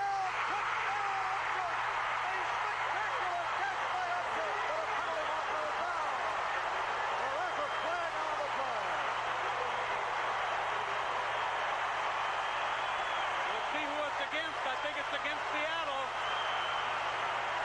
It is. Yes, it counts. Morton to Upker. And it is now Denver within 4. Seattle leading at 34-30. Watch Greg Morton, the old pro. It's the stop-and-go pattern. Rick Upchurch runs the hook. There's the fake. And a perfect throw again. I can't believe the day that Craig Morton's having, and the great speed of Upchurch gets him open. Morton hits him on the button, and we got a football game. Now Jim Turner, who has been perfect, will try for the extra point. Denver moves within 3 as Morton has come on within a short time, has thrown 3 touchdown passes to the tackle started to Moses, and now to Upchurch. 2:25 left third quarter, and Seattle leading at 34-31. What a day for number 7, Greg Morton. What a quarter, I should say. Standing ovation for the Broncos. Seattle coach Jack Patera trying to figure out how to put a stop to this Bronco drive. It has been all Denver following those early third quarter scores by Seattle, and it has completely turned around. The deep men, Moore and Hunter number 24, and Moore number 32.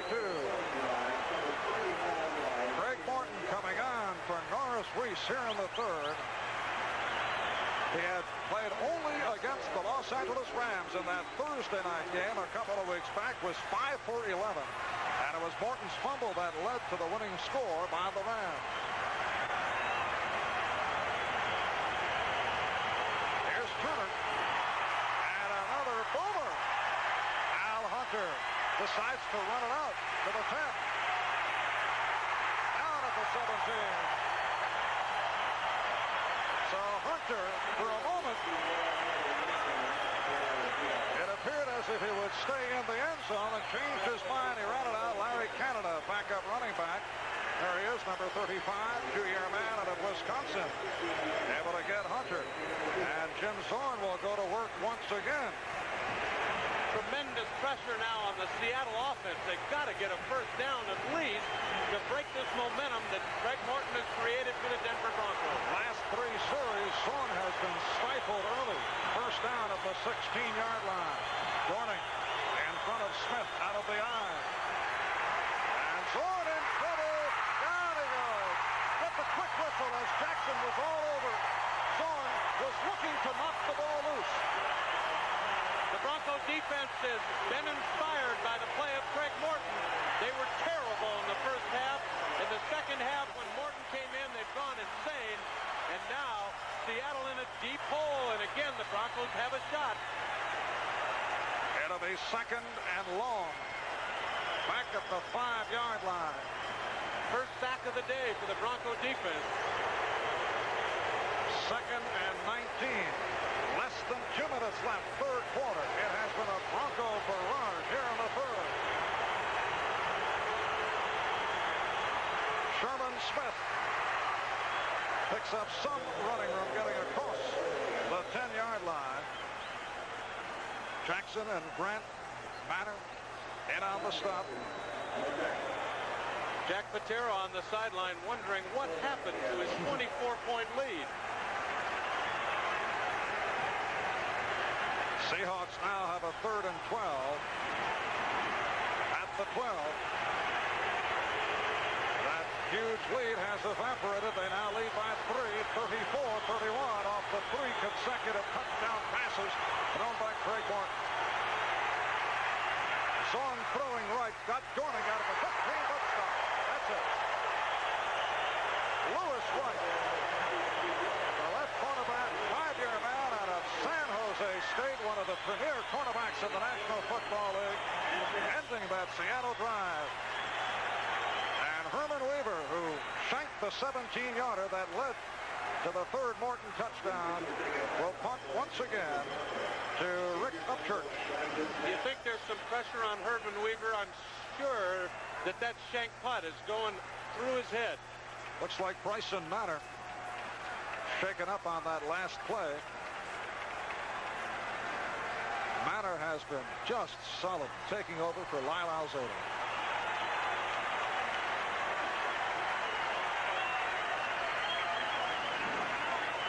Larry Evans also there to check it out. And Manor gets a hand as he heads to the bench. A reminder, NBC Sports will cover the 5th week of the 1979 NFL season with a national doubleheader lineup next week starting 12:30 Eastern Time with NFL 79.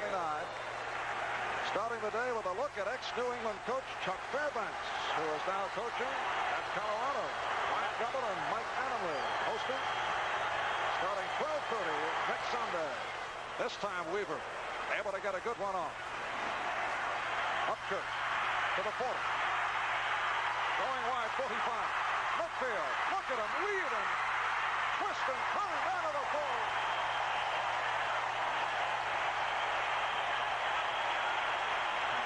Harvey should have been tackled at least 4 or 5 times. The little guy is so hard to catch up to.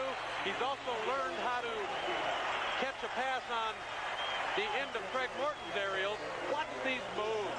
Outstanding individual job by Rick Upchurch. He has a 6th sense about where the holes are. He breaks 1 tackle there. He's going to break 3 or 4 more, and the little water bug is really hard to pull down. Gives Denver tremendous field position again, and they're only within 3. First down at the 40. Morton is 7 for 8. Steve Watson has come on at wide receiver, but this time Morton goes to the ground, and it's a short pickup. Jim Jensen picking up a couple. Moments ago, we received word that Jack Dalton hurt his ankle, so he is sitting down and has been replaced by Steve Watson. Now Jensen replaced by Keyworth as this 3rd quarter has come to a close. And a hand for the Denver Broncos. When we resume, it'll be 2nd and 9 from the 39 in the 4th quarter. And we welcome you back to Mile High Stadium, Denver, Colorado. This is Marv Albert with Mike Hafner. 4th quarter underway. 2nd and 9 from the 39. Craig Morton throwing 3 touchdown passes within 2 minutes and 34 seconds to bring the Broncos right back. Here's Morton. Able to get it away to Keyworth. John Keyworth with the first down, plus additional yardage. And Craig Morton, who is said to not be able to move, scrambled out of the way, found his 3rd receiver, and a great effort by Keyworth. Tuiasa Sissoko bringing Keyworth down. There's Norris Weiss, who is replaced by Morton early in the 3rd quarter. And Morton is now 8 for 9. Has this ball club completely fired up. The Denver defensive unit turning around. 1st and 10 at the 27. Moses slot right, Upchurch, flat right. Armstrong spinning through. Otis Armstrong, who has seen some action here this afternoon. as Morton looks to mix things up.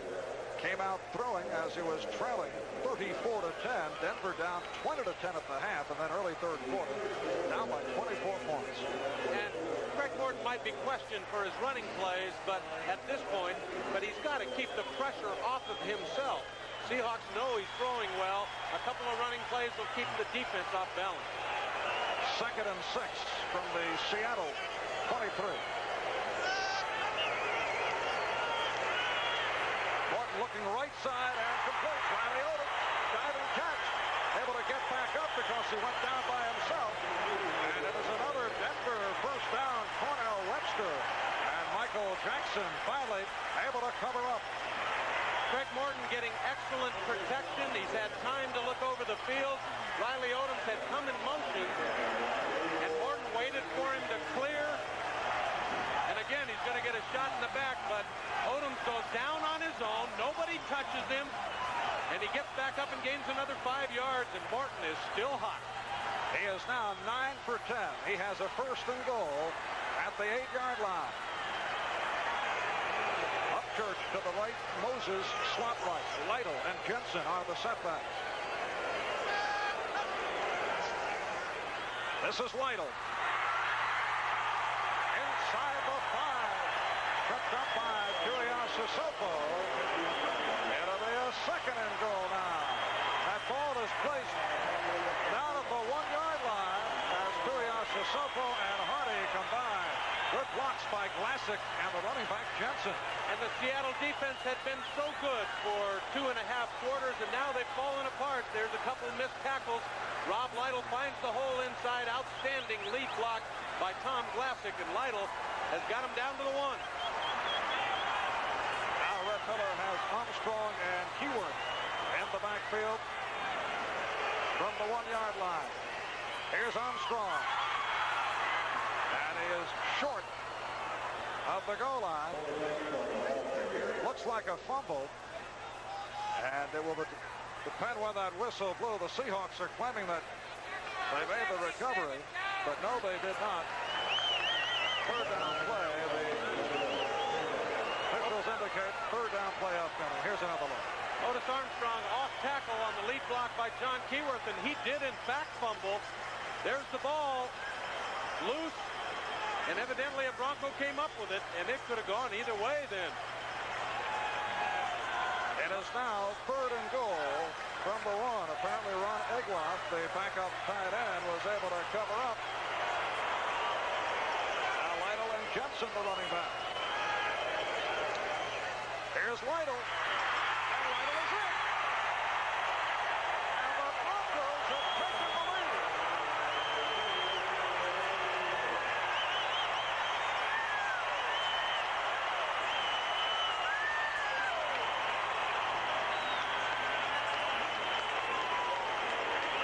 Rob Lytle with his first touchdown of the season, giving Denver a 37-34 lead.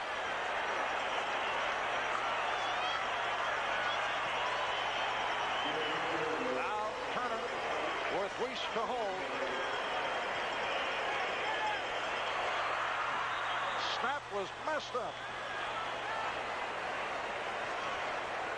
So the Broncos failed to convert. That leaves them with only a 3-point lead, and maybe a little incentive for the Seattle Seahawks offense. They can now tie it up, force this game into a tie at least. The Broncos take the lead on a score by Rob Lytle. Excellent blocking by Paul Howard and number 71, Claudie Miner. You see Howard's kick-out block that gives Lytle the 1 inch he needs to get in the end zone, and the lead for the first time today for the Broncos. 7 plays, 40 yards, 27 straight points put on the board now by Denver. They were down 34-10 early 3rd quarter. This is Moore on the return for Seattle to the 15.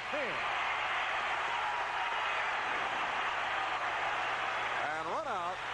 He's out of bounds right across the 20-yard line. Run out by backup defensive end Bruce Radford.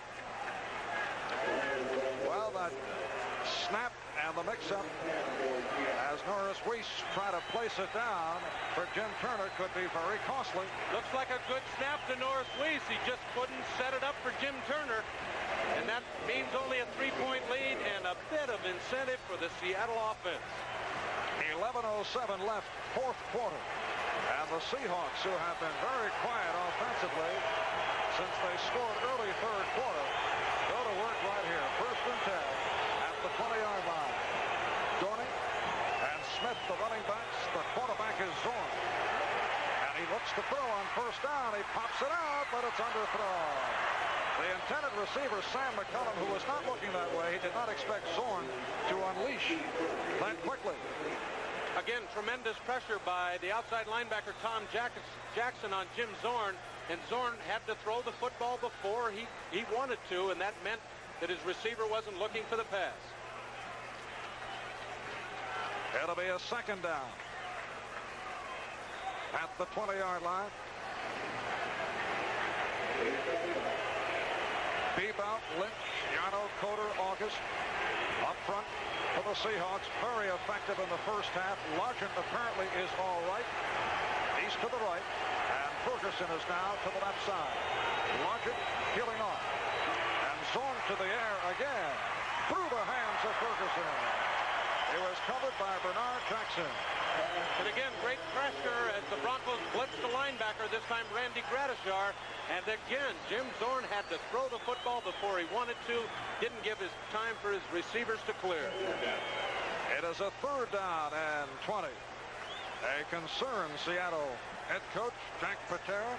Next Sunday, Seattle will be home for Kansas City, and the Chiefs look to be improved. Easy victory over Oakland today. Following week, Seahawks will be at San Francisco, then back home to San Diego. Next Sunday, Denver will be at Oakland, and then back home for the Chargers. Third down 10. Zorn with time. He blocked it away. Intended for Sherman Smith. And again, the Seahawks are stopped. Herman Weaver coming back on to punt away to Rick Upchurch. And I'll tell you, I don't think Seattle wants to give the ball back up to Craig Morton. Morton's been so hot. Here again, a pressure situation for Herman Weaver. Denver going with 3 deep men, but Upchurch the man in the middle. Weaver booting from his 11th.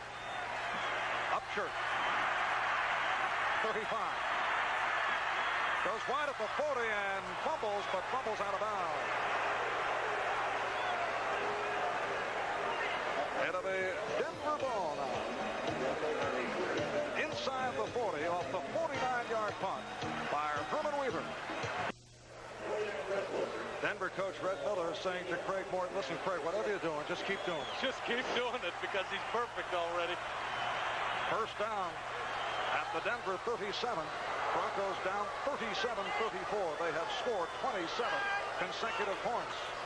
Handoff for Jensen. Penalty markers are down as Jensen is tripped up by Keith Simpson.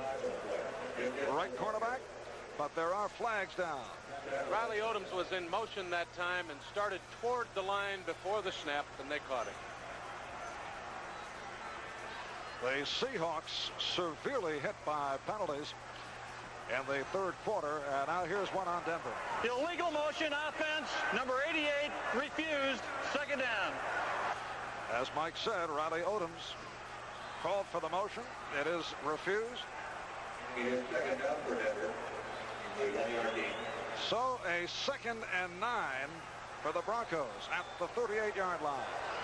Broncos will put the ball up here, and the Seahawks must stop this pass. They've got to cool off Morton real quick. Upchurch is out to the left, and Moses to the right. The deep back is Keyword.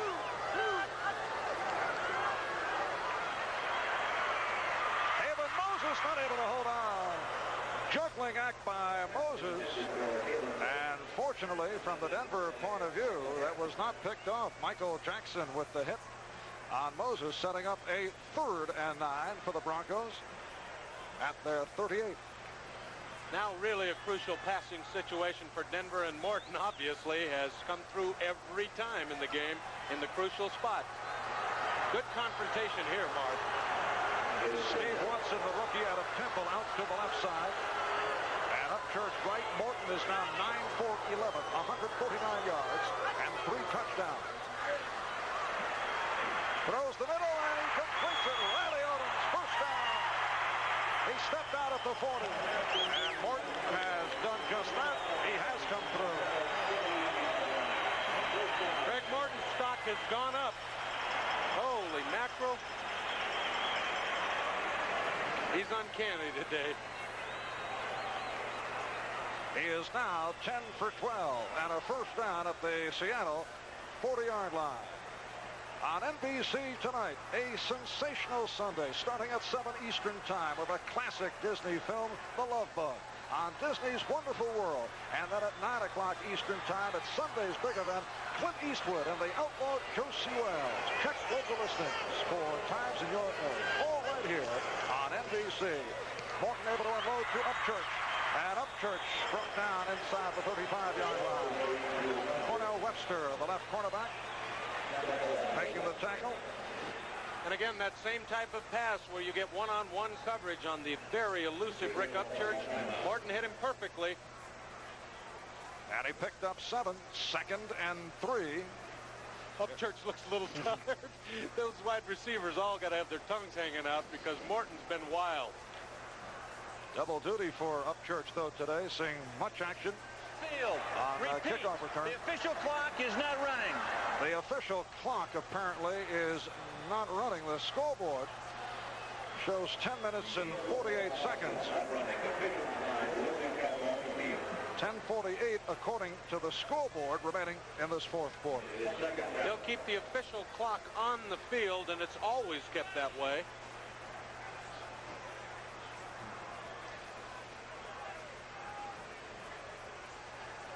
They're going to reset the clock, Marv, and we'll find out exactly how much time left in this fourth quarter. I'm sure the Seahawks are interested, and so are the Broncos. They are attempting to reset the scoreboard clock. Right now they've pushed it back to 15 minutes.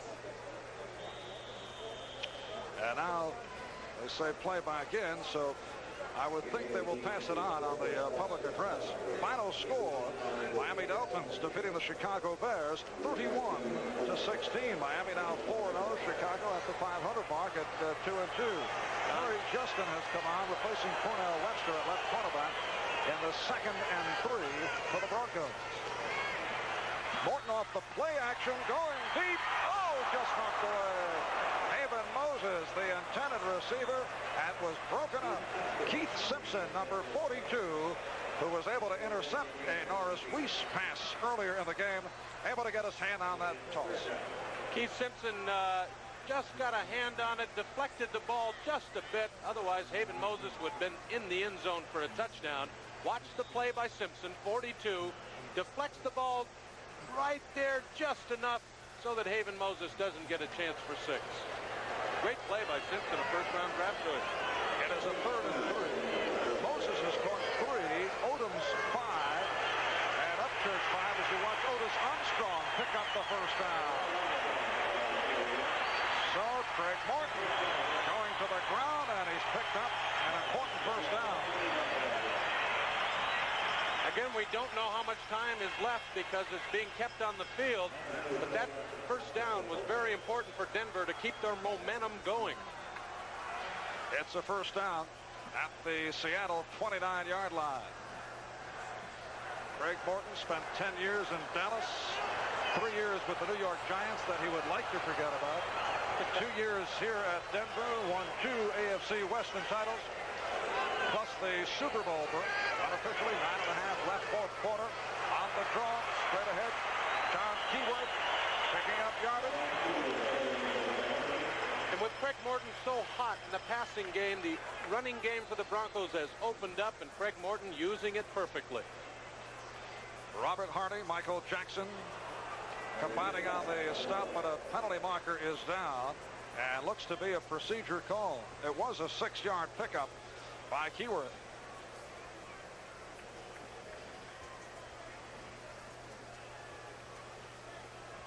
Illegal procedure against Denver, 5 yards. Will be 1st and 15, Marv. Illegal formation offense. The tackle was uncovered. 1st and 15.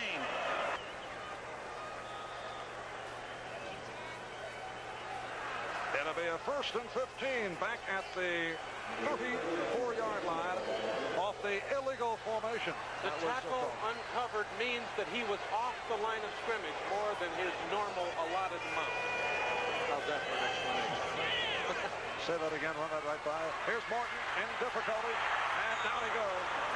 Craig Morton is sacked back near midfield. Tuya Sissoko, the 6'3", 252-pound rookie out of UCLA, a number 1 draft pick by the Seattle Seahawks, getting to the quarterback, Craig Morton. Not the fault of the offensive line this time. Craig Morton couldn't find a receiver open. Did the wise thing. He only has a 3-point lead. Had to scramble. Still can't see a receiver open. And instead of throwing it up for an interception, as Weiss had done in the first half, he just had to eat it. It'll be a 2nd and 27. Upchurch to the left. Moses right. Can he get out of a hole? And a timeout is called now by Denver. So Morton to the sidelines to talk things over with the 2nd and 27 upcoming. Apparently they have readjusted the clock. You see 8:32 left 4th quarter, and that is correct. This is Marv Albert with Mike Hafner from Denver, Colorado. Led by Craig Morton, the Denver Broncos, who were down at halftime 20-10, down early 3rd quarter 34-10, reeled off 27 consecutive points, and now lead it 37-34, but they have a 2nd and 27 at the Seattle 46. This is Keyworth on the slant left to the 41-yard line, and it will be 3rd and long upcoming. Smart call in that situation. You do not want to change the momentum by throwing an interception. That was a conservative play as far as the fans are concerned, but maybe a smart play in winning this football game for the Broncos. 3rd and 22 at the Seattle 41. Now Watson to the left and Moses in a slot left. Here's Upchurch to the right. Jensen is the lone D-back. And Morton to throw. And in trouble, gets it away for Upchurch. Broken up. A foot race for that Morton throw, and Upchurch had it batted away by a couple Seattle defenders. Tried to take advantage of the great speed of Rick Upchurch. Craig Morton knew he wasn't open early. You'll see him pull the ball down, then get it back up. And it's more of a hope pass. Hopes he throws it up and hits the right jersey. And I think Rick Upchurch played defensive back more than offensive receiver on that play. And here is the rookie out of Alabama, Luke Prestridge. He will try a directional punt. That has been the only rep against him. Still not able to successfully direct in these short yardage situations. And as we see right there, as Jeff Moore takes, but good coverage by Denver to pin him back. That time Prestridge got a break because it was a tough one to handle. Chris Payne in on the tackle of Moore, and a timeout has been called with 7.5 left in the 4th quarter, with the score of the Broncos 37 and the Seahawks 34.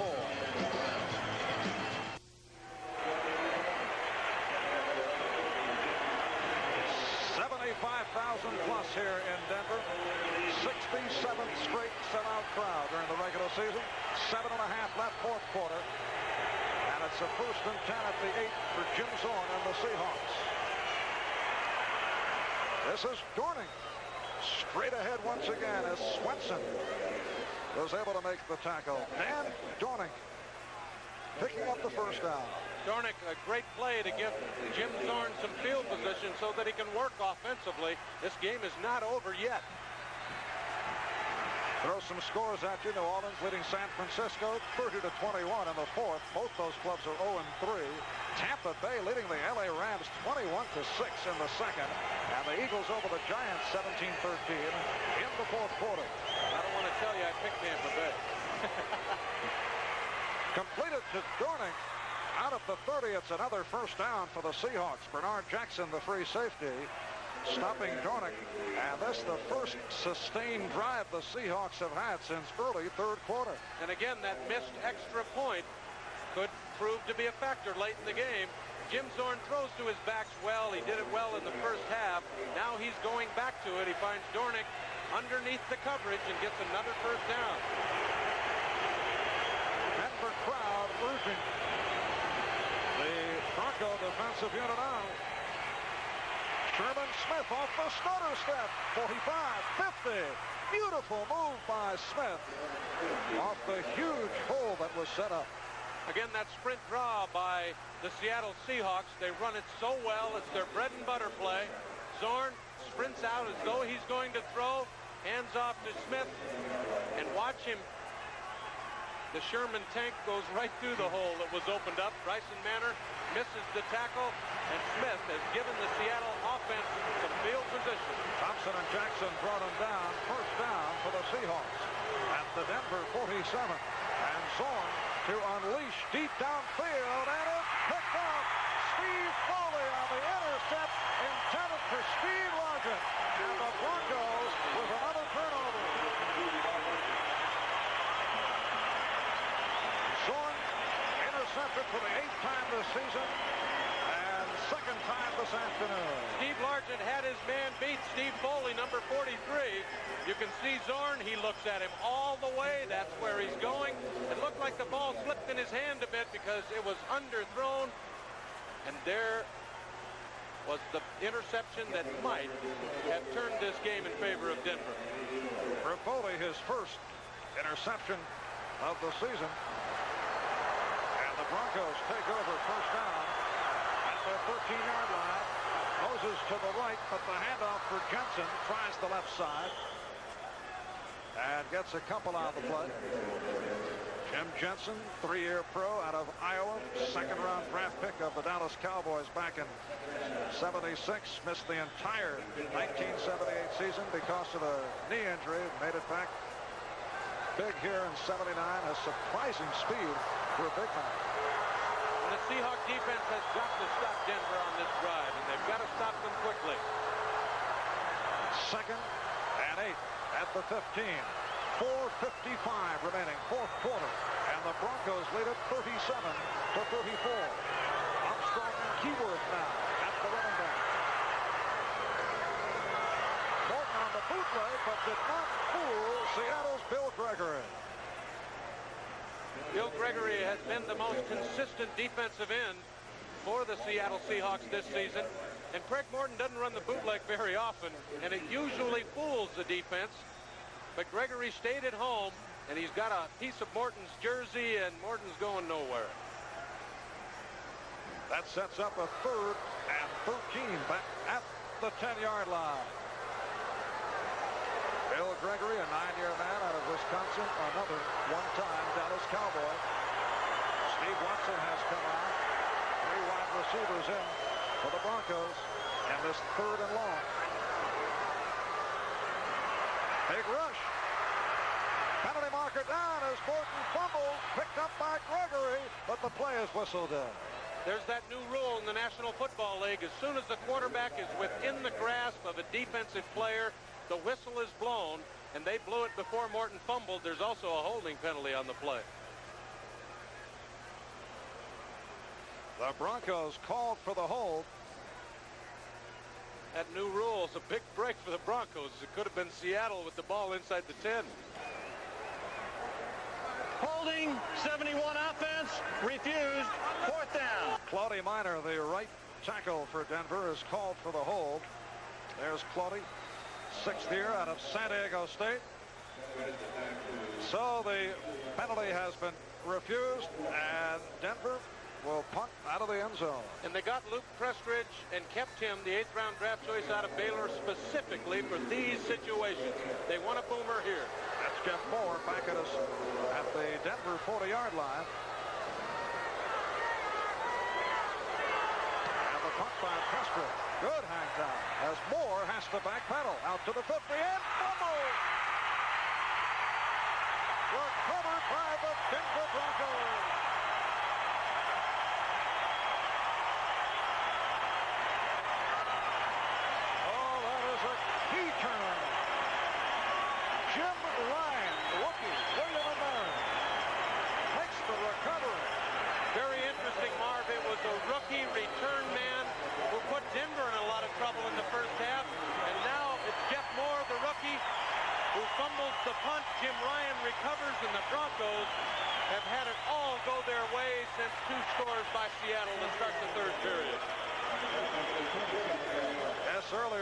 Zachary Dixon, who put Denver in the immediate hole off the opening kickoff, and now Moore, the rookie out of Jackson State, coughing it up.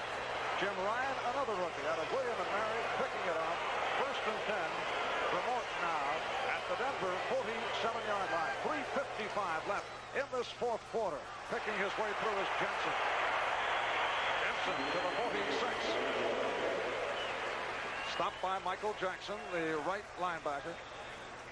Again, a good call by Craig Morton. After a turnover, you expect a hot quarterback to throw the football. He had the quick opener to Jim Jensen, and he ripped off 8 yards.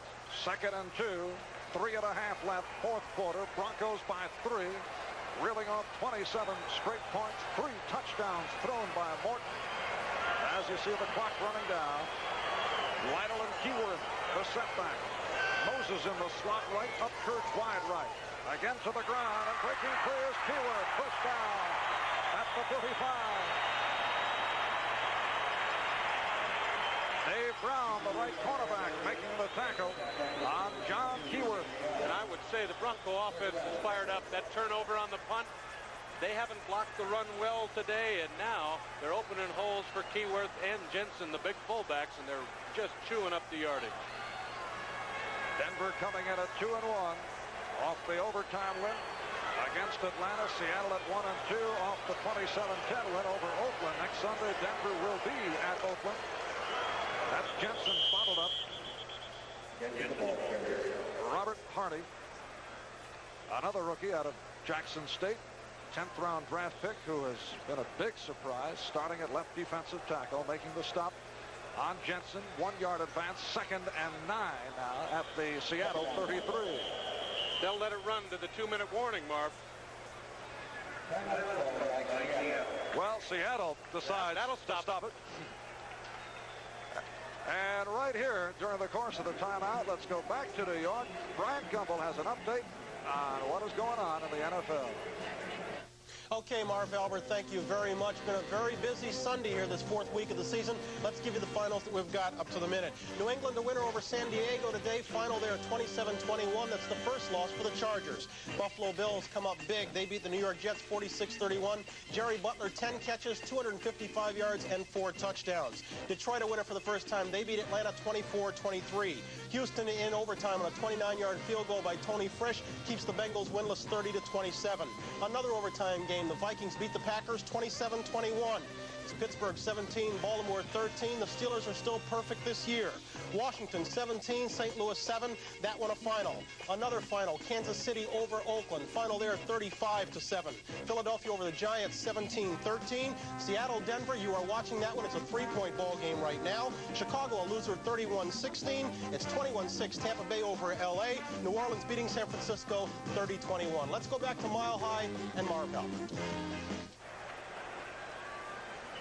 All right, Bryant, Marv Albert, and Mike Hafner back at Mile High in Denver. We have a 2nd and about 8 for the Broncos following the timeout that was called by Seattle.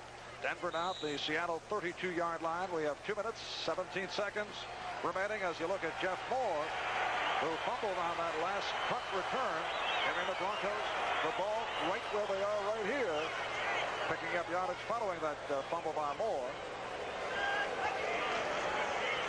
Rob Lytle able to shut off one tackler, but not able to get going. Robert Harney all over Rob Lytle. Picked up a yard, perhaps. 3rd and 7. They spot it at the 31. And here goes Magic Craig Morton again. But first, the 2-minute warning. When we resume, it'll be 3rd and 7 for Denver at the Seattle 31, with Denver leading by 3. 2 minutes left, 4th quarter. Seattle and Denver each with 2 timeouts remaining. It is a 3rd and 7 for the Broncos at the Seattle 31. Looking for Upchurch, and he throws it way off the mark. Upchurch with a turn-in, covered by Kerry Justin. I don't know. What do you think? I'd run another play, run some more time off the clock, try to get another first down. It's not good field position for Seattle. Well, here is Prestridge, this time looking to put it in the corner, but it goes too far, and that means Seattle will take over at the 20-yard line. A minute and 48 left in regulation. And when we resume, it'll be Seattle ball.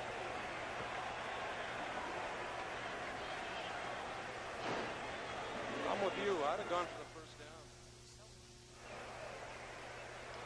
There is the man that could be the guy as we go down to these final minutes. Efren Herrera's 2 for 3 thus far today. Seahawks are trailing by 3, 37-34 as they take over back at their 20-yard line, and Zorn will have to move his punt upfield in a hurry with a minute and 45 remaining. Zorn with time throws it short. Intended for Ferguson out near the 40-yard line. Duke Ferguson covered by the outside linebacker Bob Swenson. And again, some pressure by a blitzing linebacker, Randy Gradishar, on the blitz. Forced Zorn to throw it before he wanted to. Final score, Tampa Bay makes it 4-0. In the biggest game in their franchise history, they have defeated the Los Angeles Rams at home 21-6. Doug Williams throwing 2 touchdown passes. And final score, New Orleans picks up its first win, defeating San Francisco 30-21.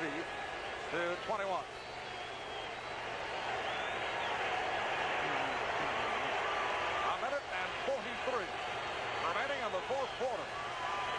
That's Largent in motion. That's Largent on the reception. And he did pick up the first down. He went out across the 30. Charlie West, the extra defensive back, able to follow him across, out of bounds. Now Zorn able to complete as Largent stops the clock, runs out across the 36-yard line. If that play looked familiar, it was the exact same play, this time to the left side of the field. Zorn had completed it to Largent on the right side for the first down. That time Lewis Wright providing coverage for Denver, and it's a 2nd and 4 now at the Seattle 36. A minute and 34, as you see, left in this fourth quarter. And the Broncos leading at 37-34. They were trailing 34-10 in the third quarter, and then it was the Craig Morton show. Here's Zorn, who's been very quiet. It is deflected. Swenson picks off. Aggressive play by Bob Swenson, his 2nd interception of the day.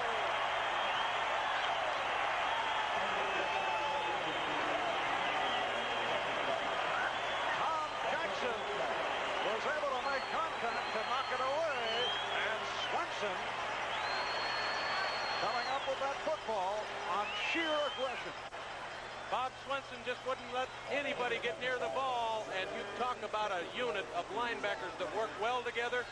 Tom Jackson tipped the ball up in the air to his teammate and linebacker buddy Bob Swenson, and the Broncos are back in business.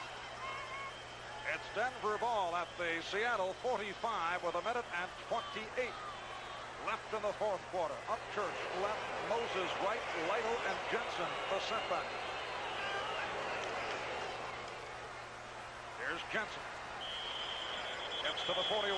4-yard advance, 2nd and 6. And a timeout called by the Seahawks.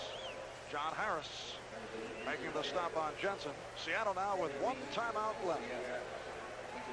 And it appears one of the Seahawks, Terry Beeson, is hurt. That is Beeson, middle linebacker.